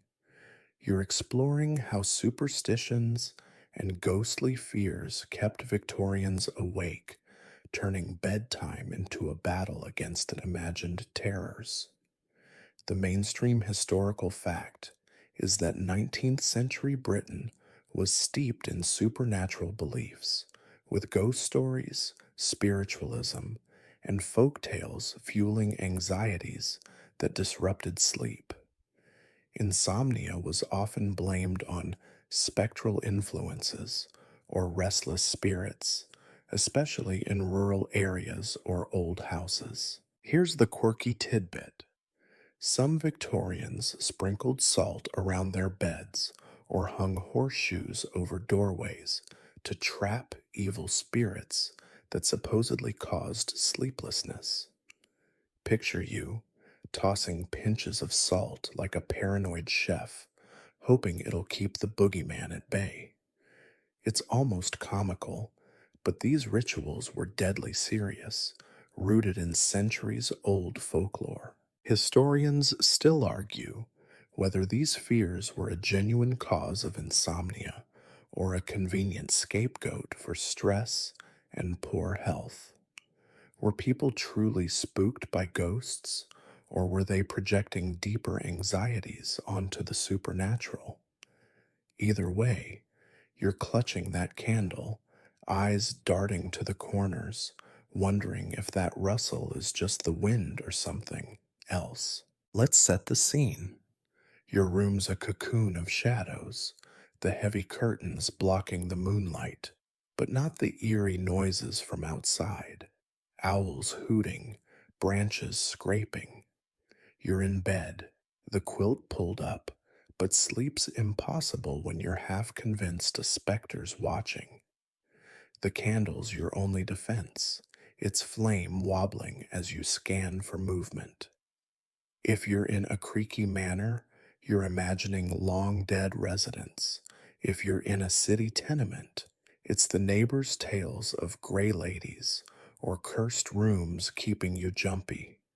Everyone's got a ghost story, and they're not helping your insomnia. These fears weren't just old wives' tales, they were cultural fuel. The 1860s saw a spiritualism craze, with seances and mediums promising contact with the dead. You're remembering a neighbor's story about a spirit knocking that kept her awake for weeks. It's nonsense, but when the floorboards groan, you're not so sure. Here's a little joke. Why did Victorians fear ghosts? Because even their shadows had too much personality. Okay, not my best, but it captures the era's obsession. Ghosts were everywhere, in books, plays, even Christmas tales like Dickens' Scrooge. The rituals were elaborate. Besides salt, you might place a Bible under your pillow or tie a red thread around your wrist to bind bad spirits. You're training the Bible trick now. It's weight reassuring, though you're some not sure if it's faith or superstition driving you. Some swore by iron, scissors, or a poker by the bed to repel ghosts. You're eyeing the fireplace tongs, tempted to grab them, just in case. Rural folk had it worse, with tales of will-o'-the-wisps or banshees that made every night a horror show. What's wild is how these fears tied to insomnia. Doctors noted patients who couldn't sleep after a spectral encounter, prescribing prayer or even laudanum to calm them. You're steering clear of that bottle, but you're tempted by a prayer, muttering one under your breath. The era's ghost mania wasn't just fear, it was a business, mediums charged for cleansings, and Gothic novels flew off shelves, feeding the cycle. You're regretting that penny dreadful you read last week. It's headless monk haunting your thoughts. Here's another light jab. Victorian ghost stories were like Netflix horror, scary enough to keep you up, but you couldn't stop. The truth is, these fears probably amplified insomnia, turning small noises into full-blown terrors. You're blowing out the candle now, plunging the room into darkness, and it's a bold move. Sleep's still elusive, but you're wondering if the problem's not ghosts, but your own dreams. That's where you're headed next, to explore the Victorian fascination with decoding nightmares. You're propped up in your Victorian bed, a notebook balanced on your knees, scribbling down the fragments of a nightmare that jolted you awake, an eerie figure in a fog-drenched alley, or maybe a clock that wouldn't stop ticking. The candle's burning low, its wax pooling on the nightstand, and the air's thick with the musty scent of old linens. You're diving into the Victorian fad for dream interpretation, hoping to decode your restless nights and maybe find a clue to your insomnia. The mainstream historical fact is that the 19th century saw a surge in popular dream guides, fueled by spiritualism and early psychology, which claimed nightmares could reveal hidden truths or warn of health issues, including sleeplessness. These books were bestsellers, offering symbol by symbol breakdowns to anxious readers. Here's the quirky tidbit. Some guides insisted that dreaming of teeth falling out meant you'd lose money, but if you dreamed of fish, you'd gain wealth. Unless the fish was dead, then you were doomed. Picture you flipping through pages, trying to recall if that nightmare fish was flopping or floating, and laughing at the absurdity. It's a bizarre mix of fortune telling and self help, but Victorians ate it up, desperate for meaning in their sleepless nights. Historians still argue whether these dream guides were a step toward modern psychology or just parlor game nonsense dressed up as science. Did they help people process emotions, or were they exploiting anxiety for profit? Either way, you're hunched over your notebook, pen scratching, hoping this exercise will quiet your mind enough to sleep. Let's set the scene. Your bedroom's a cocoon of shadows. the quilt slipping off as you write, the candle's flame dancing with every draft. You've got a dog eared copy of the Oracle of Dreams, or some such title, its pages crammed with cryptic advice. You're jotting down your nightmare's details, the alley, the figure's tattered cloak, trying to match them to the book's entries. If you're middle class, you bought this guide at a bookstall. If you're wealthy, it's a leather bound edition from a posh shop. Either way, it's your lifeline in a world where dreams feel like omens. Dream interpretation was a cultural obsession. The spiritualism craze, remember those seances, spilled into this, with some claiming dreams were messages from the dead. You're skeptical, but when that ticking clock from your nightmare echoes the real one downstairs, you're spooked. The guides also tied dreams to health. Nightmares about falling, too much coffee, snakes, bad digestion. You're wondering if last night's mutton pie is the real villain. Here's a little joke. Why did Victorians love dream books? Because even their sleep needed a rule book. Okay, not a riot, but it nails the era's need for control. The process was oddly therapeutic. Writing down dreams, as you're doing now, forced you to slow down, maybe untangle some worries. You're noting the fog in that alley, how it felt suffocating, and it's stirring memories of a stressful day. The guide says fog means confusion, which tracks you're juggling too many tasks. Some books went deeper, linking nightmares to nervous stability, a catch all for insomnia and anxiety.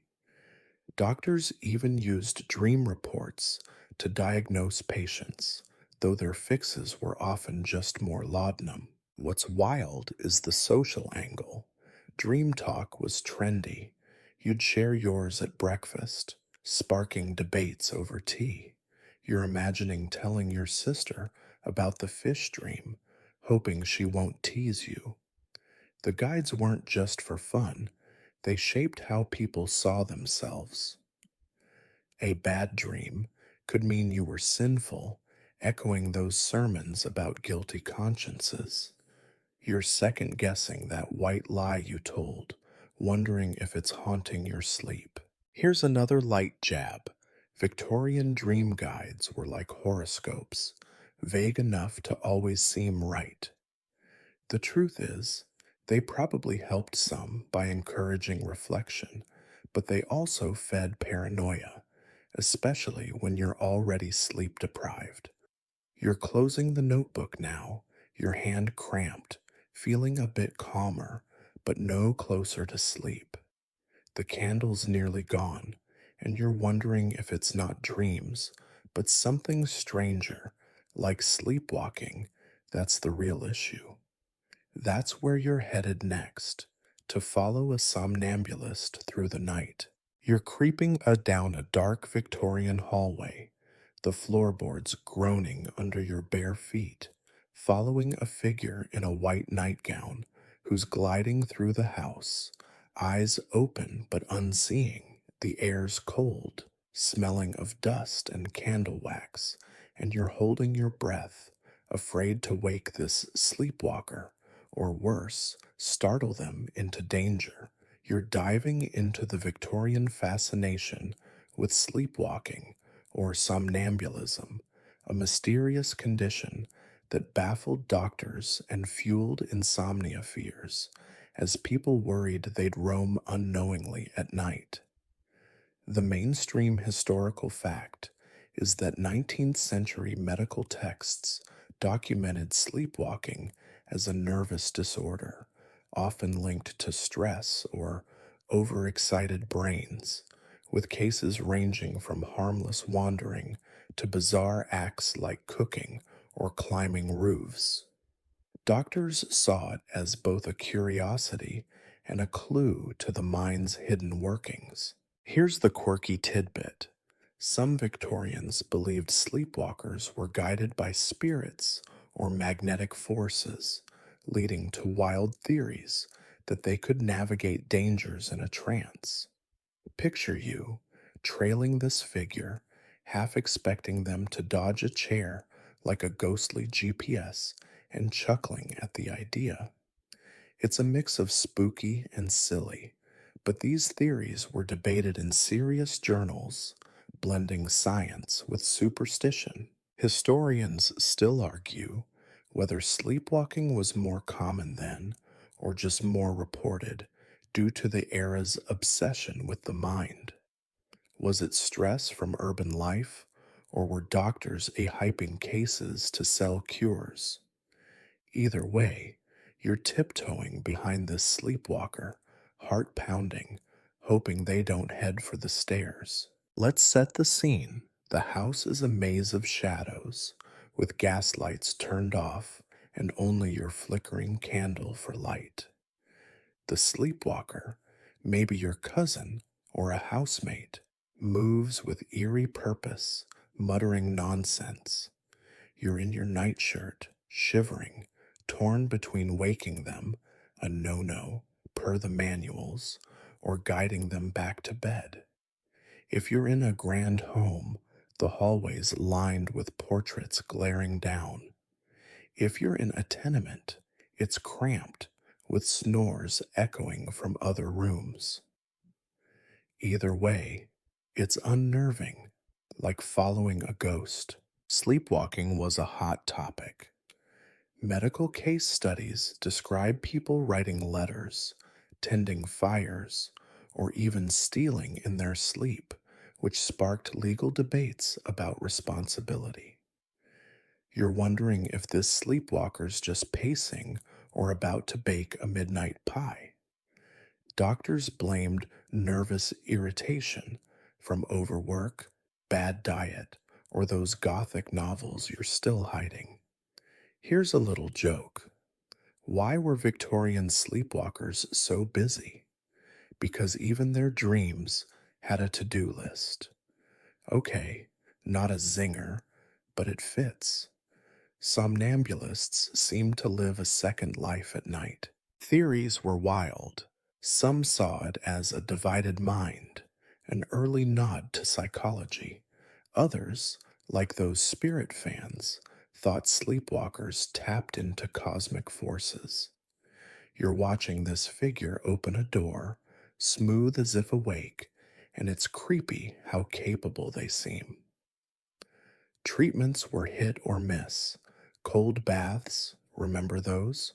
Laudanum, of course, or tying bells to wrists to wake the wanderer. You're tempted to jingle something, but the manuals warn it could shock the soul, whatever that means. What's wild is the fear factor. Insomnia and sleepwalking fed each other. People stayed awake worrying they'd roam or, worse, meet a sleepwalker in the dark. You're feeling that now, your own sleep shut by this midnight chase. The era's ghost stories didn't help. Sleepwalkers were often mistaken for specters, like that figure in white drifting past. Newspapers loved sensational cases. A maid walking off a balcony, a man found asleep in a neighbor's barn, making everyone paranoid. Here's another light jab. Victorian sleepwalkers were like Wi-Fi, always roaming, but hard to pin down. The truth is, stress probably triggered many cases, and the lack of good sleep hygiene made it worse.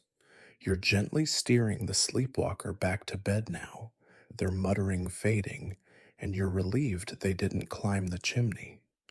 As they settle, you're wondering about the extremes, because some insomniacs ended up in asylums where sleep cures got truly wild. That's where you're headed next, to peek into those grim experiments. You're standing at the iron gates of a Victorian asylum, the air sharp with the tang of antiseptic and wet stone, peering through the bars at a sprawling brick building where desperate insomniacs were sent for radical cures. The wind carries distant moans, and you're clutching your shawl, uneasy about what happens inside those walls. You're exploring the grim world of asylum sleep experiments, where doctors tested extreme methods to force rest on patients deemed hopelessly sleepless.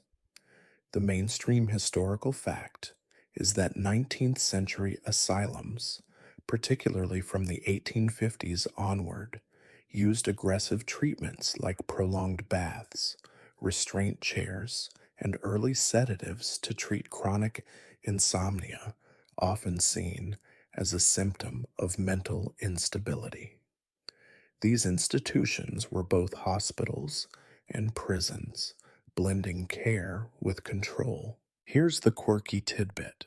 Some asylums employed rotating beds, contraptions that spun patients slowly, like a human rotisserie, to redistribute blood and induce sleep. Picture you strapped to a whirling bed, dizzy and praying for it to stop, half laughing at the sheer lunacy. It's a bizarre image, but these devices were real, touted in medical journals as cutting edge. Historians still argue whether these experiments were cruel or a desperate attempt to help with limited knowledge. Were doctors torturing patients, or were they genuinely chasing breakthroughs? Either way, you're outside this asylum, imagining the sleepless souls within and wondering what you'd endure for a single night's rest. Let's set the scene. The asylum looms under a gray sky, its windows barred, the grounds eerily quiet, save for the crunch of gravel under a nurse's boots. You're not a patient yet, but you're here to understand the extremes of insomnia treatment. Inside, patients shuffle in coarse gowns, some pacing, others slumped from drugs. If you're middle class, you'd avoid this place, opting for private doctors. If you're poor, this is your last stop when laudanum and teas fail. The air feels heavy, like the building itself is holding its breath. These treatments were brutal. Doctors used hydrotherapy. Remember those cold baths? But here it meant hours in tubs until patients were too weak to stay awake. You're imagining the chill, the pruning skin, and it's grim. Sedatives like chloral hydrate were common, dosed recklessly, leaving patients in a haze. Restraint chairs, padded but still terrifying, kept agitated insomniacs still, sometimes for days. You're shuddering, recalling that vibrating bed. This is that on a nightmare scale. Here's a little joke. Why did asylums love spinning beds? Because they thought a good twirl could fix your soul. Okay, not hilarious, but it captures the era's wild logic. The rationale was shaky. Insomnia was seen as a nervous collapse, and asylums aimed to reset the mind through exhaustion or sedation. Some doctors believed sleeplessness caused madness, others that it signaled it, so they attacked it with everything: drugs, spinning, even mild electric shocks. You're picturing a patient, eyes hollow, strapped to that rotating bed, and it's no wonder some preferred their insomnia. Case studies from the time describe patients sleeping after days of treatment, but at what cost? Many left worse off or didn't leave at all. What's wild is the social divide. Wealthy insomniacs got seaside retreats, the poor got asylums. You're thinking of the factory workers, their sleep crushed by labor, ending up here when they couldn't cope. The era's moralizing didn't help. Doctors often blamed patients' weak wills, echoing those sermons about sin. You're grateful you're just visiting, but the fear lingers. One bad month and this could be you. Newspapers hyped asylum miracles, but whispers of abuse, overdosing, neglect were common. Here's another light jab. Asylum sleep cures were like a bad spa day, wet, weird, and way too intense. The truth is, these experiments rarely fixed insomnia long term. They just subdued patients. You're turning away from the gates now, the asylum's shadow fading, and you're craving something gentler, like herbs. That's where you're headed next, to grind lavender and explore the softer side of Victorian sleep aids. You're in a cozy Victorian kitchen, the air fragrant with crushed lavender and dried chamomile, as you hunch over a furter and pestle, grinding herbs into a fine powder for a gentle sleep remedy. The fire crackles in the hearth, casting a warm glow on the copper pots and worn wooden table, and you're seeking relief from insomnia with nature's help, a stark contrast to those asylum horrors. You're exploring the world of herbal sleep aids, a popular and softer approach in the 19th century for those wary of laudanum or spinning beds. The mainstream historical fact is that Victorian apothecaries and household manuals promoted herbs like lavender, valerian, and hops as natural sedatives, often steeped as teas or sewn into pillows to promote rest. These remedies were rooted in centuries old folk traditions, embraced by both doctors and home healers. Here's the quirky tidbit. Some Victorians stuffed their mattresses with dried hops, believing the bitter scent would draw out wakefulness like a botanical vacuum. Picture you wrestling a lumpy mattress stuffed with brewery leftovers, sneezing but hoping for miracles. It's a funny image, but hops were a staple in sleep recipes, and people swore by their calming whiff. Historians still argue whether these herbal remedies worked through mild pharmacology or just the soothing power of ritual. Were the herbs truly sedative, or was it the act of brewing and sipping that eased the mind? Either way, you're grinding away, the lavender's floral bite tickling your nose, determined to brew something that'll quiet your restless nights. Let's set the scene. The kitchen's a haven of order, with herb bundles hanging from the rafters and a kettle simmering on the stove. You're in your nightgown, a shawl draped over your shoulders, the day's worries fading as you focus on this task. The mortar's heavy, the pestle scraping rhythmically, and you're following a recipe from a dog-eared household guide. 2 parts lavender, 1 part valerian, a pinch of chamomile. If you're middle class, you're doing this yourself. If you're wealthy, a cook might have prepped the herbs, but you're still the one brewing. The process feels grounding, like a spell to banish insomnia. Herbs were a big deal. Unlike patent medicines or asylum experiments, they were accessible, grown in gardens, sold cheap at markets. You're sifting the powder into a muslin bag, ready to steep it in hot water. Valerian, with its funky, sock-like smell, was a favorite. Doctors claimed it soothed the nerves. You're wincing at the scent, but trusting the hype. Chamomile was gentler, a floral hug, while hops, yes, the beer ingredient, were stuffed into pillows or brewed as tea. You're tempted to try that hops mattress, though the itch factor's a hard pass. Here's a little joke.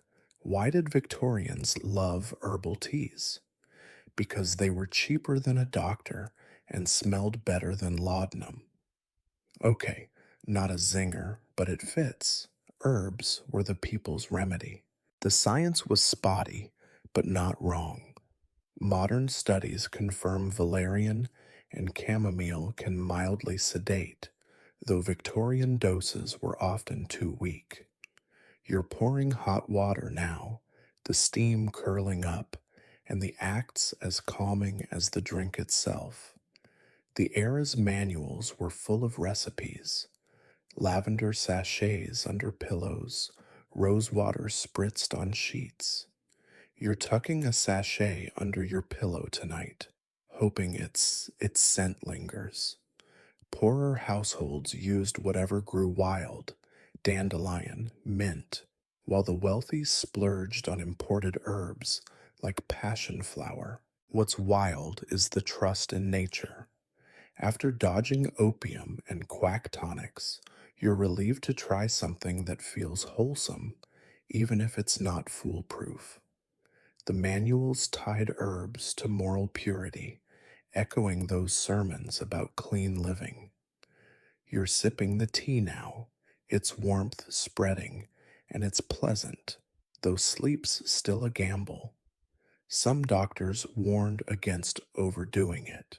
Too much valerian could cause headaches, but compared to asylum spinning beds, this is paradise. Here's another light jab. Victorian herbal remedies were like farm to table for your pillow, fresh, but not always effective. The truth is, the ritual of brewing probably did more than the herbs themselves, creating a moment of calm. You're finishing the tea, the cup warm in your hands, feeling a flicker of hope. But you're curious about the next frontier: electricity. That's where you're headed, to strap on a buzzing gadget that promises instant slumber. You're in a cluttered Victorian parlor, surrounded by the hum of wires and the faint smell of ozone, as you strap a strange buzzing gadget to your wrist, a so-called electric sleep device that promises to jolt your insomnia away with tiny currents. The room's lit by a single gas lamp, its glow glinting off brass knobs and glass tubes, and you're half expecting to feel like a science experiment gone wrong. You're exploring the era's fascination with electric sleep aids, the latest craze in a tech-obsessed age that saw the electricity as a cure for everything from headaches to sleeplessness. The mainstream historical fact is that by the late 19th century, inventors and doctors marketed portable electric devices like belts, bands, and even electrified pillows as insomnia remedies, claiming low voltage shocks could stimulate or soothe nerves into rest. These gadgets were sold in catalogs and pharmacies, riding the wave of electricity's mystique. Here's the quirky tidbit. Some devices came with galvanic nightcaps, wired hats you wore to bed, supposedly sending sleep-inducing currents through your scalp. Picture you, sporting a cap that looks like a steampunk knitting project, wires dangling, and chuckling at how you're one spark away from a bad hair day. It's a wild image, but these were real, advertised with bold claims of instant repose. Historians still argue whether these electric gadgets worked through mild physiological effects or were pure placebo, banking on the era's awe of technology. Did the currents actually calm nerves, or was it the thrill of trying something new? Either way, you're fiddling with the device's dials, feeling a faint tingle, and hoping this isn't as crazy as it seems. Let's set the scene. The parlor's a mix of old and new, Velvet drapes clash with the gadget's shiny metal case, and a stack of scientific journals totes electricity's wonders. You're in your nightshirt, the wristband's leather strap snug, connected to a small battery box that hums like a trapped bee. The inventor's manual promises gentle pulsations to harmonize the brain, but the first zap makes you jump. If you're middle class, you saved up for this at a chemist's. If you're wealthy, you've got a fancier model with ivory switches. Either way, it's a leap of faith after those herbal teas didn't quite cut it. Electricity was the Victorian internet. Mind blowing, mysterious, and supposedly life changing. Doctors used it for nervous disorders, believing it could recharge your body like a human battery. You're adjusting the dial, the tingling now a steady buzz, and it's oddly relaxing, like a cat purring on your wrist. The logic was vague. Low currents soothed, high ones stimulated, but nobody really knew why. Here's a little joke. Why did Victorians love electric sleep aids? Because they wanted to be wired for bed, not work. Okay, not a gut buster, but it nails the era's tech fever. The reality was mixed. Some users swore by the devices, reporting deeper sleep, but others got headaches or burns from faulty wiring. You're feeling a warm hum now, no burns yet, but you're skeptical, remembering that vibrating bed's racket. Catalogs hyped these gadgets with testimonials. Mrs. B of Leeds sleeps soundly, but no hard data. Clinics offered electrotherapy sessions, but home devices were the rage, letting you play scientist in your parlor. You're picturing the galvanic nightcap now, tempted to order one just for laughs. What's wild is the cultural hype. Electricity wasn't just science, it was magic, promising to fix what herbs and prayers couldn't. You're noticing the manual's warnings. Don't overwind the battery. Avoid water. It's finicky, like a pet you didn't want. Poorer folks couldn't afford these toys, sticking to chamomile, but the middle class splurged, seduced by ads in the Times. The devices also fed into nervous exhaustion fears. Remember those overheated brains? Positioning electricity as a modern antidote. Here's another light jab. Electric sleep aids were like Victorian smartphones, cool, pricey, and probably not essential. The truth is, any benefit likely came from distraction or mild stimulation, not deep science. You're unstrapping the device now, your wrist still buzzing, feeling drowsy but unsure if it's the gadget or sheer exhaustion. You're starting to think lifestyle might matter more, like avoiding that evening sherry. That's where you're headed next, to join a temperance rally and see how it tied to sleep. You're standing in a bustling Victorian street, the air thick with coal smoke, and the chant of a temperance rally as you hold a pamphlet urging you to swear off alcohol for the sake of your sleep. Banners wave above the crowd, proclaiming sobriety brings repose, and a preacher's voice booms, linking booze to restless nights. You're exploring how the temperance movement, a major force in 19th century Britain, tied alcohol abstinence to better rest, promising insomnia relief through clean living.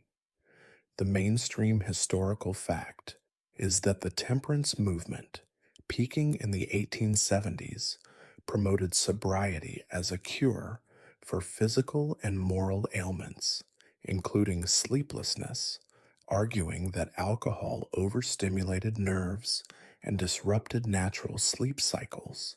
Societies like the Band of Hope rallied millions to take the pledge for health and virtue. Here's the quirky tidbit.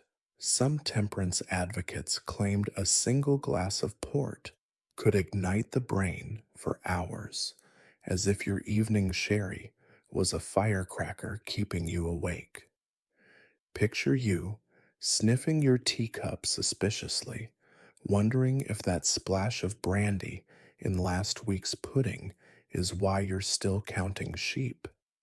It's a bit absurd, but these warnings were plastered on posters, scaring folks into ditching their nightcaps. Historians still argue whether temperance's sleep claims were backed by science or just moral propaganda.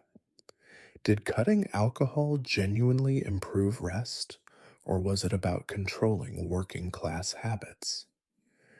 Either way, you're in the crowd, pamphlet in hand, tempted to sign the pledge if it means a decent night's sleep after dodging electric zaps and herbal brews. Let's set the scene.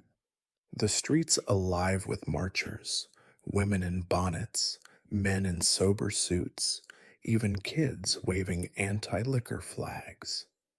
The air smells of sweat and printed ink, and a brass band's playing a hymn to drown out nearby pub noise. You're in your day clothes, a bit out of place among the zealots, but curious. The pamphlet lists alcohol's evils: headaches, nervous tremors, and wakeful nights. You're nodding, recalling that foggy morning after a late glass of claret. If you're middle class, you're here for health. If you're working class, you're dodging the preacher's glare, knowing beer's your only escape from a grim day. Temperance was huge. By the 1880s, millions had pledged to abstain, spurred by lectures and lurid tales of drunkards tossing in sleepless torment. The logic wasn't wrong. Alcohol disrupts REM sleep, though Victorians didn't know the science. They leaned on anecdotes. A sober man sleeps like a baby. A drinker wrestles demons. You're listening to a speaker describe a reformed toper, now snoring peacefully, and it's persuasive.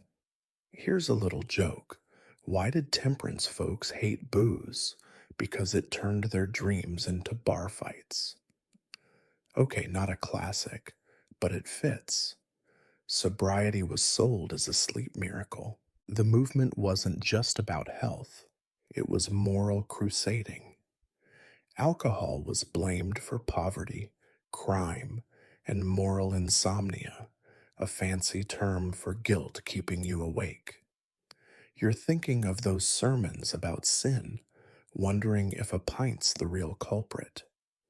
The pledge is simple: no spirits, wine, or beer. You're tempted, especially since doctors backed it, claiming sobriety calmed overexcited nerves. Some even linked it to those sleepwalking cases, saying liquor unmoored the mind. You're not sure about that, but you're ready to try anything. What's wild is the social pressure. Pubs were social hubs, and refusing a drink could make you a pariah. You're imagining the side eye from mates if you order water. For women, it was easier. Temperance was ladylike, but men faced mockery. The movement also targeted the poor, preaching that sobriety saved money for better sleep, ignoring how labor crushed their rest. You're feeling the crowd's energy, but also the weight of their judgment, like signing the pledge is a ticket to virtue and slumber. Here's another light jab. Temperance rallies were like Victorian detox retreats, preachy, crowded, and low on fun. The truth is, cutting alcohol likely helped some sleepers, but it wasn't a cure-all, especially for those with deeper stresses. You're pocketing the pamphlet, half committed, and heading home, but you're starting to think about the workers who can't even dream of rest. That's where you're headed next, to clock into a factory and see how labor wrecked sleep. You're clocking into a smoky Victorian factory, the air thick with the stench of oil and sweat, as the relentless clatter of looms and steam engines drowns out any hope of peace. Your boots stick to the grimy floor, and your eyes burn from the haze, but you're here to work a 12-hour shift, knowing it'll wreck your chances of sleep. You're exploring how factory workers in the 19th century faced brutal insomnia, their rest crushed by grueling labor and harsh living conditions. The mainstream historical fact is that the Industrial Revolution, peaking in the 1860s, 1880s, brought long work hours, often 12, 16 hours daily, in noisy, dangerous factories, leaving workers physically exhausted but too wired or stressed to sleep properly. This was especially true for the working class, who lived in cramped, noisy tenements. Here's the quirky tidbit. Some workers chewed raw coffee beans, scavenged from market stalls, to stay awake during night shifts, only to find the jitters kept them up long after. Picture you popping a bitter bean in your mouth, grimacing, but desperate to keep your eyes open, only to lie awake later, cursing your choice. It's a grim kind of funny, but it shows how workers were trapped in a cycle of fatigue and sleeplessness. Historians still argue whether factory induced insomnia was more about physical exhaustion or the psychological toll of poverty and uncertainty. Was it the noise and toil, or the constant fear of unemployment that stole sleep? Either way, you're threading a shuttle through a loom, your hands aching and already dreading the sleepless night ahead. Let's set the scene. The factory's a cavern of chaos. Machines roar, cotton dust coats your throat, and foremen bark orders. You're in coarse work clothes, your back stiff from hunching, surrounded by dozens of workers, some as young as 12, all moving like automatons. If you're a textile worker in Manchester, you're weaving at breakneck speed. If you're in a steel mill, you're dodging sparks. The shift's endless, and the only break is a quick bite of bread in a corner. Sleep feels like a luxury you can't afford, especially with another shift looming. The toll was brutal. Long hours disrupted natural sleep cycles. Night shifts meant dozing in snatches during the day, if you could. You're picturing your tenement bed, shared with 3 others, the walls thin enough to hear every neighbor's cough. Factories ran 24/7, and if you pulled a double shift, you might not see your bed for 36 hours. Here's a little joke. Why did factory workers hate bedtime? Because their beds were busier than the factory floor. Okay, not a zinger, but it nails the reality. Rest was a rare commodity. Living conditions made it worse. Tenements were damp, overcrowded, and loud. Street vendors, drunks, or crying babies ensured no silence. You're thinking of your room, a corner with a straw mattress, where fresh air is a cruel joke thanks to the coal smog outside. Food didn't help. Your diet's mostly bread and tea, maybe some greasy bacon, which sits heavy and fuels those night frets doctors warned about. Some workers turned to cheap gin for relief, ignoring the temperance preachers, but it only deepened the sleep debt. What's wild is the health impact. Doctors noted factory fever, a mix of exhaustion and insomnia, that sent some workers to asylums where spinning beds awaited. You're feeling it now, your head pounding, limbs heavy, yet your mind's racing with worry about tomorrow's quota. The era's reformers pushed for shorter hours, citing sleep loss, but change was slow. Factory owners valued profits over rest. If you're a woman or child worker, it's even worse. You're paid less and expected to manage a home, too, leaving no time for sleep. Here's another light jab. Factory work was like insomnia boot camp, tough, loud, and no one graduated. The truth is, exhaustion didn't guarantee sleep.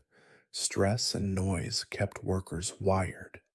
You're stumbling out of the factory now, the dawn sky gray, your body begging for rest, but your mind stuck on survival.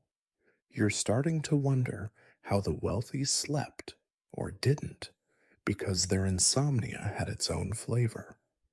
That's where you're headed next, to dine with aristocrats and uncover their sleep woes. You're seated at a polished mahogany table in a grand Victorian dining room, the air rich with the scent of roast pheasant and beeswax candles, as you navigate a formal dinner with aristocrats whose polished manners hide their own struggles with insomnia.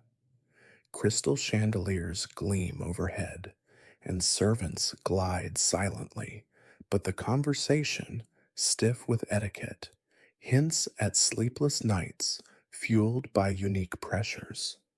You're exploring how the upper class faced distinct insomnia triggers, driven by social obligations and the weight of maintaining their status. The mainstream historical fact is that 19th century aristocrats, despite their wealth and comfort, often suffered from insomnia due to the relentless demands of high society, endless balls, political maneuvering, and the need to uphold family prestige, which kept their minds racing long into the night. Here's the quirky tidbit. Some wealthy insomniacs hired sleep companions, paid servants who read dull books aloud or played soft music to lull them to sleep, like human white noise machines. Picture you stifling a yawn as a servant drones through a 500-page treatise on crop rotation, wondering if boredom is the real cure. It's an amusing glimpse into privilege, but it shows how even the elite were desperate for rest. Historians still argue whether upper class insomnia stemmed more from psychological stress or overindulgence in rich food and late nights. Were their sleepless nights a product of anxiety or just too much champagne?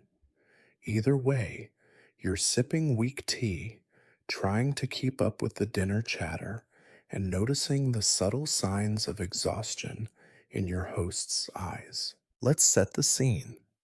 The dining room's opulent, silk wallpaper, gold trimmed plates, a fireplace roaring despite the summer heat. You're in borrowed finery, a tight waistcoat or heavy gown, feeling out of place among lords and ladies, discussing hunting seasons and parliamentary gossip. The meal's lavish: oysters, venison, puddings. But it's 10 p.m., and you're wondering how anyone sleeps after this feast. If you're a guest, you're here to impress. If you're the host, you're orchestrating every detail from the menu to the guest list, and it's exhausting. The pressure's palpable, and sleep feels like a distant dream. The upper class had unique insomnia triggers. Social calendars were brutal: balls until 3 a.m., morning calls at noon, and constant travel between country estates and London townhouses. You're picturing last night's soiree, where you danced until dawn, your head still spinning with waltz tunes. The need to maintain status, marrying well, securing alliances, kept minds buzzing. Here's a little joke. Why did aristocrats lose sleep? Because their social ladder was too wobbly to climb. Okay, not a gut buster, but it fits. Every move was scrutinized, and one misstep could ruin a family. Their lifestyle didn't help. Rich foods, like the truffle-laden soup you're spooning now, were hard to digest, leading to those night frets doctors warned about. Alcohol flowed freely, port, claret, sherry, and while it might knock you out, it wrecked deep sleep. You're steering clear of the wine, remembering the temperance rally's warnings, but your host's already on his third glass. Bedrooms were plush, silk sheets, feather beds, but often overheated or too quiet, making every creak a jolt. Some aristocrats, paranoid about thieves, slept with loaded pistols, which probably didn't help. What's wild is the contrast. While factory workers fought noise and poverty, the elite battled their own excess. You're hearing a lady complain about her nerves, a coded term for insomnia, and the table nods sympathetically. Treatments were luxurious, seaside retreats, private mesmerists, or those sleep companions reading by candlelight. But the root issue, stress, was universal.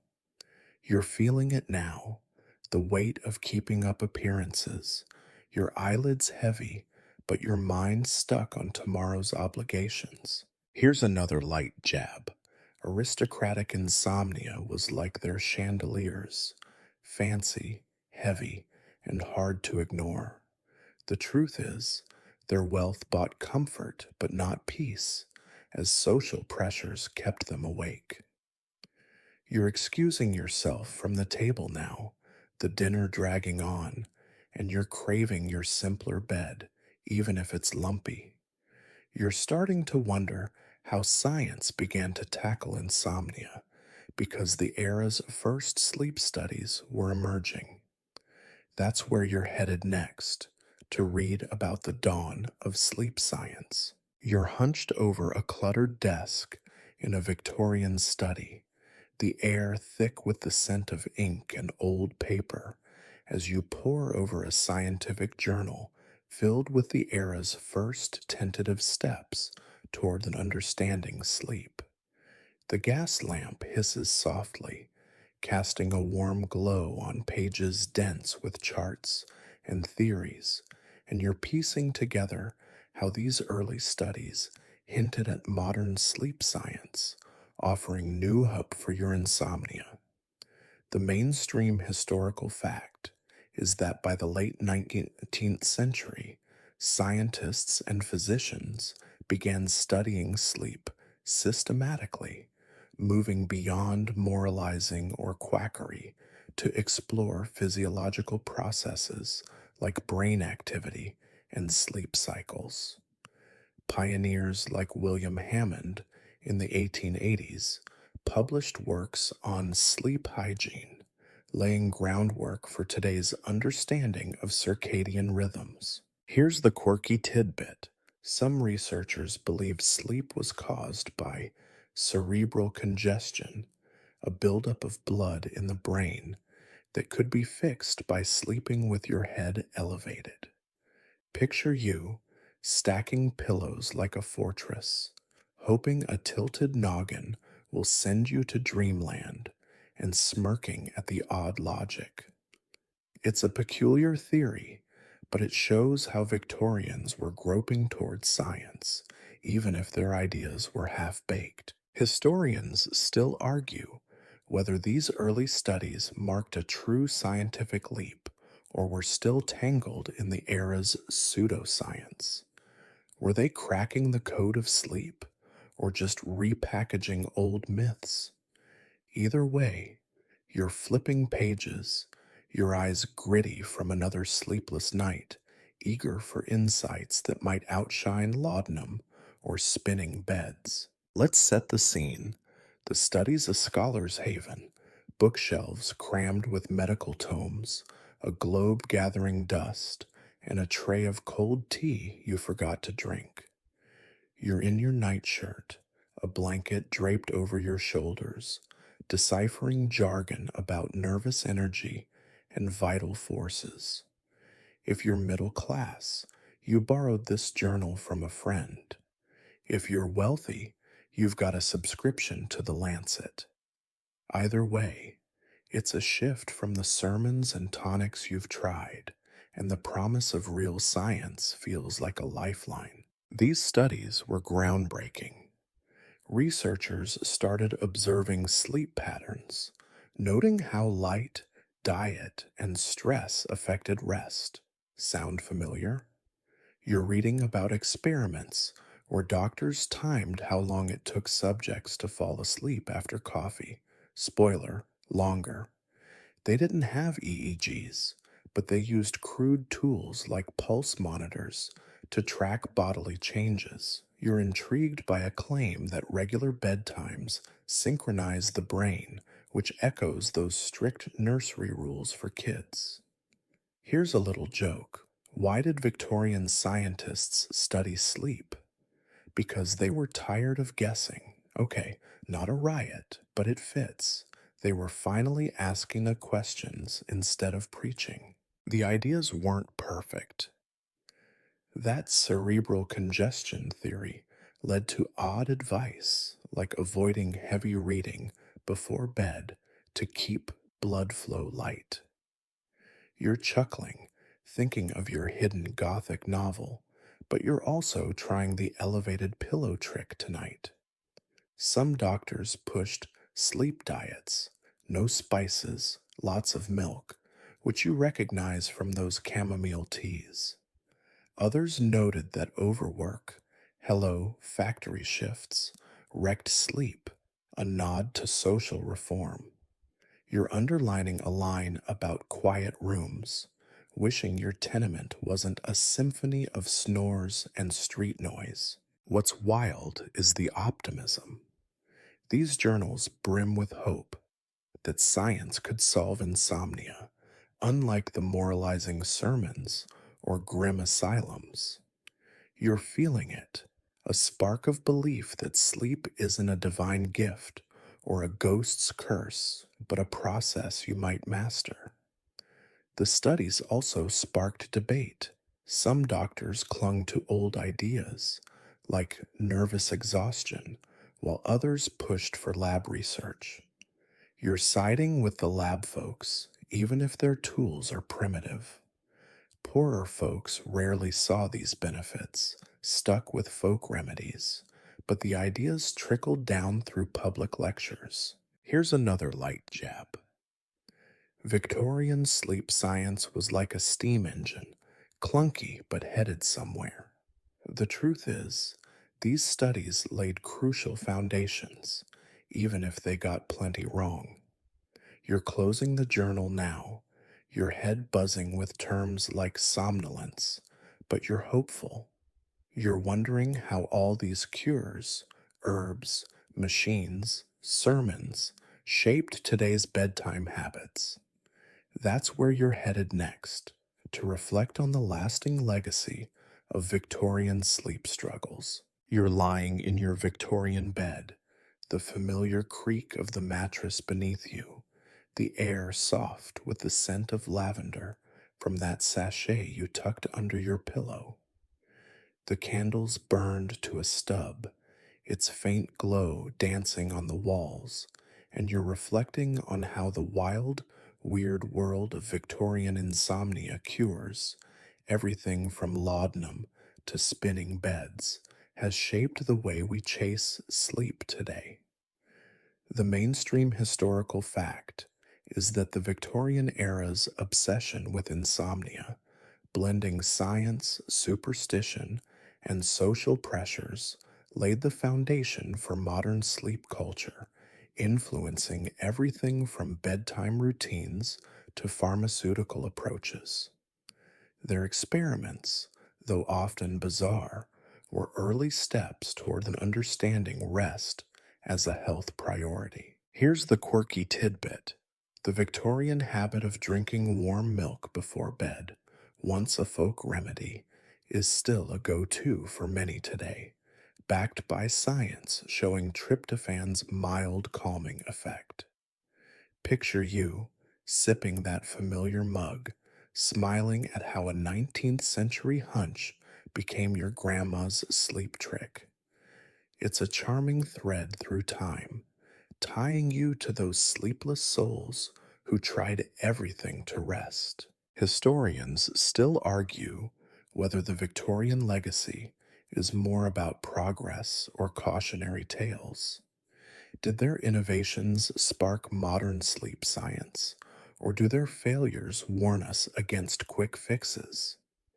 Either way, you're pulling the quilt closer, your mind tracing the long arc of sleep's history, feeling a strange kinship with those who tossed and turned before you. Let's linger here. Your bedroom's quiet now, the city's hum muted by the late hour.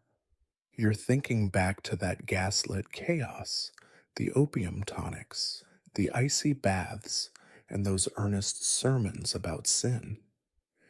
Each cure, from herbal teas to electric buzzers, was a stab at taming the untamable, a restless mind. You're seeing parallels today. Weighted blankets echo heavy Victorian quilts. White noise apps mimic sleep companions' droning readings. Even melatonin pills feel like a polished version of valerian tea.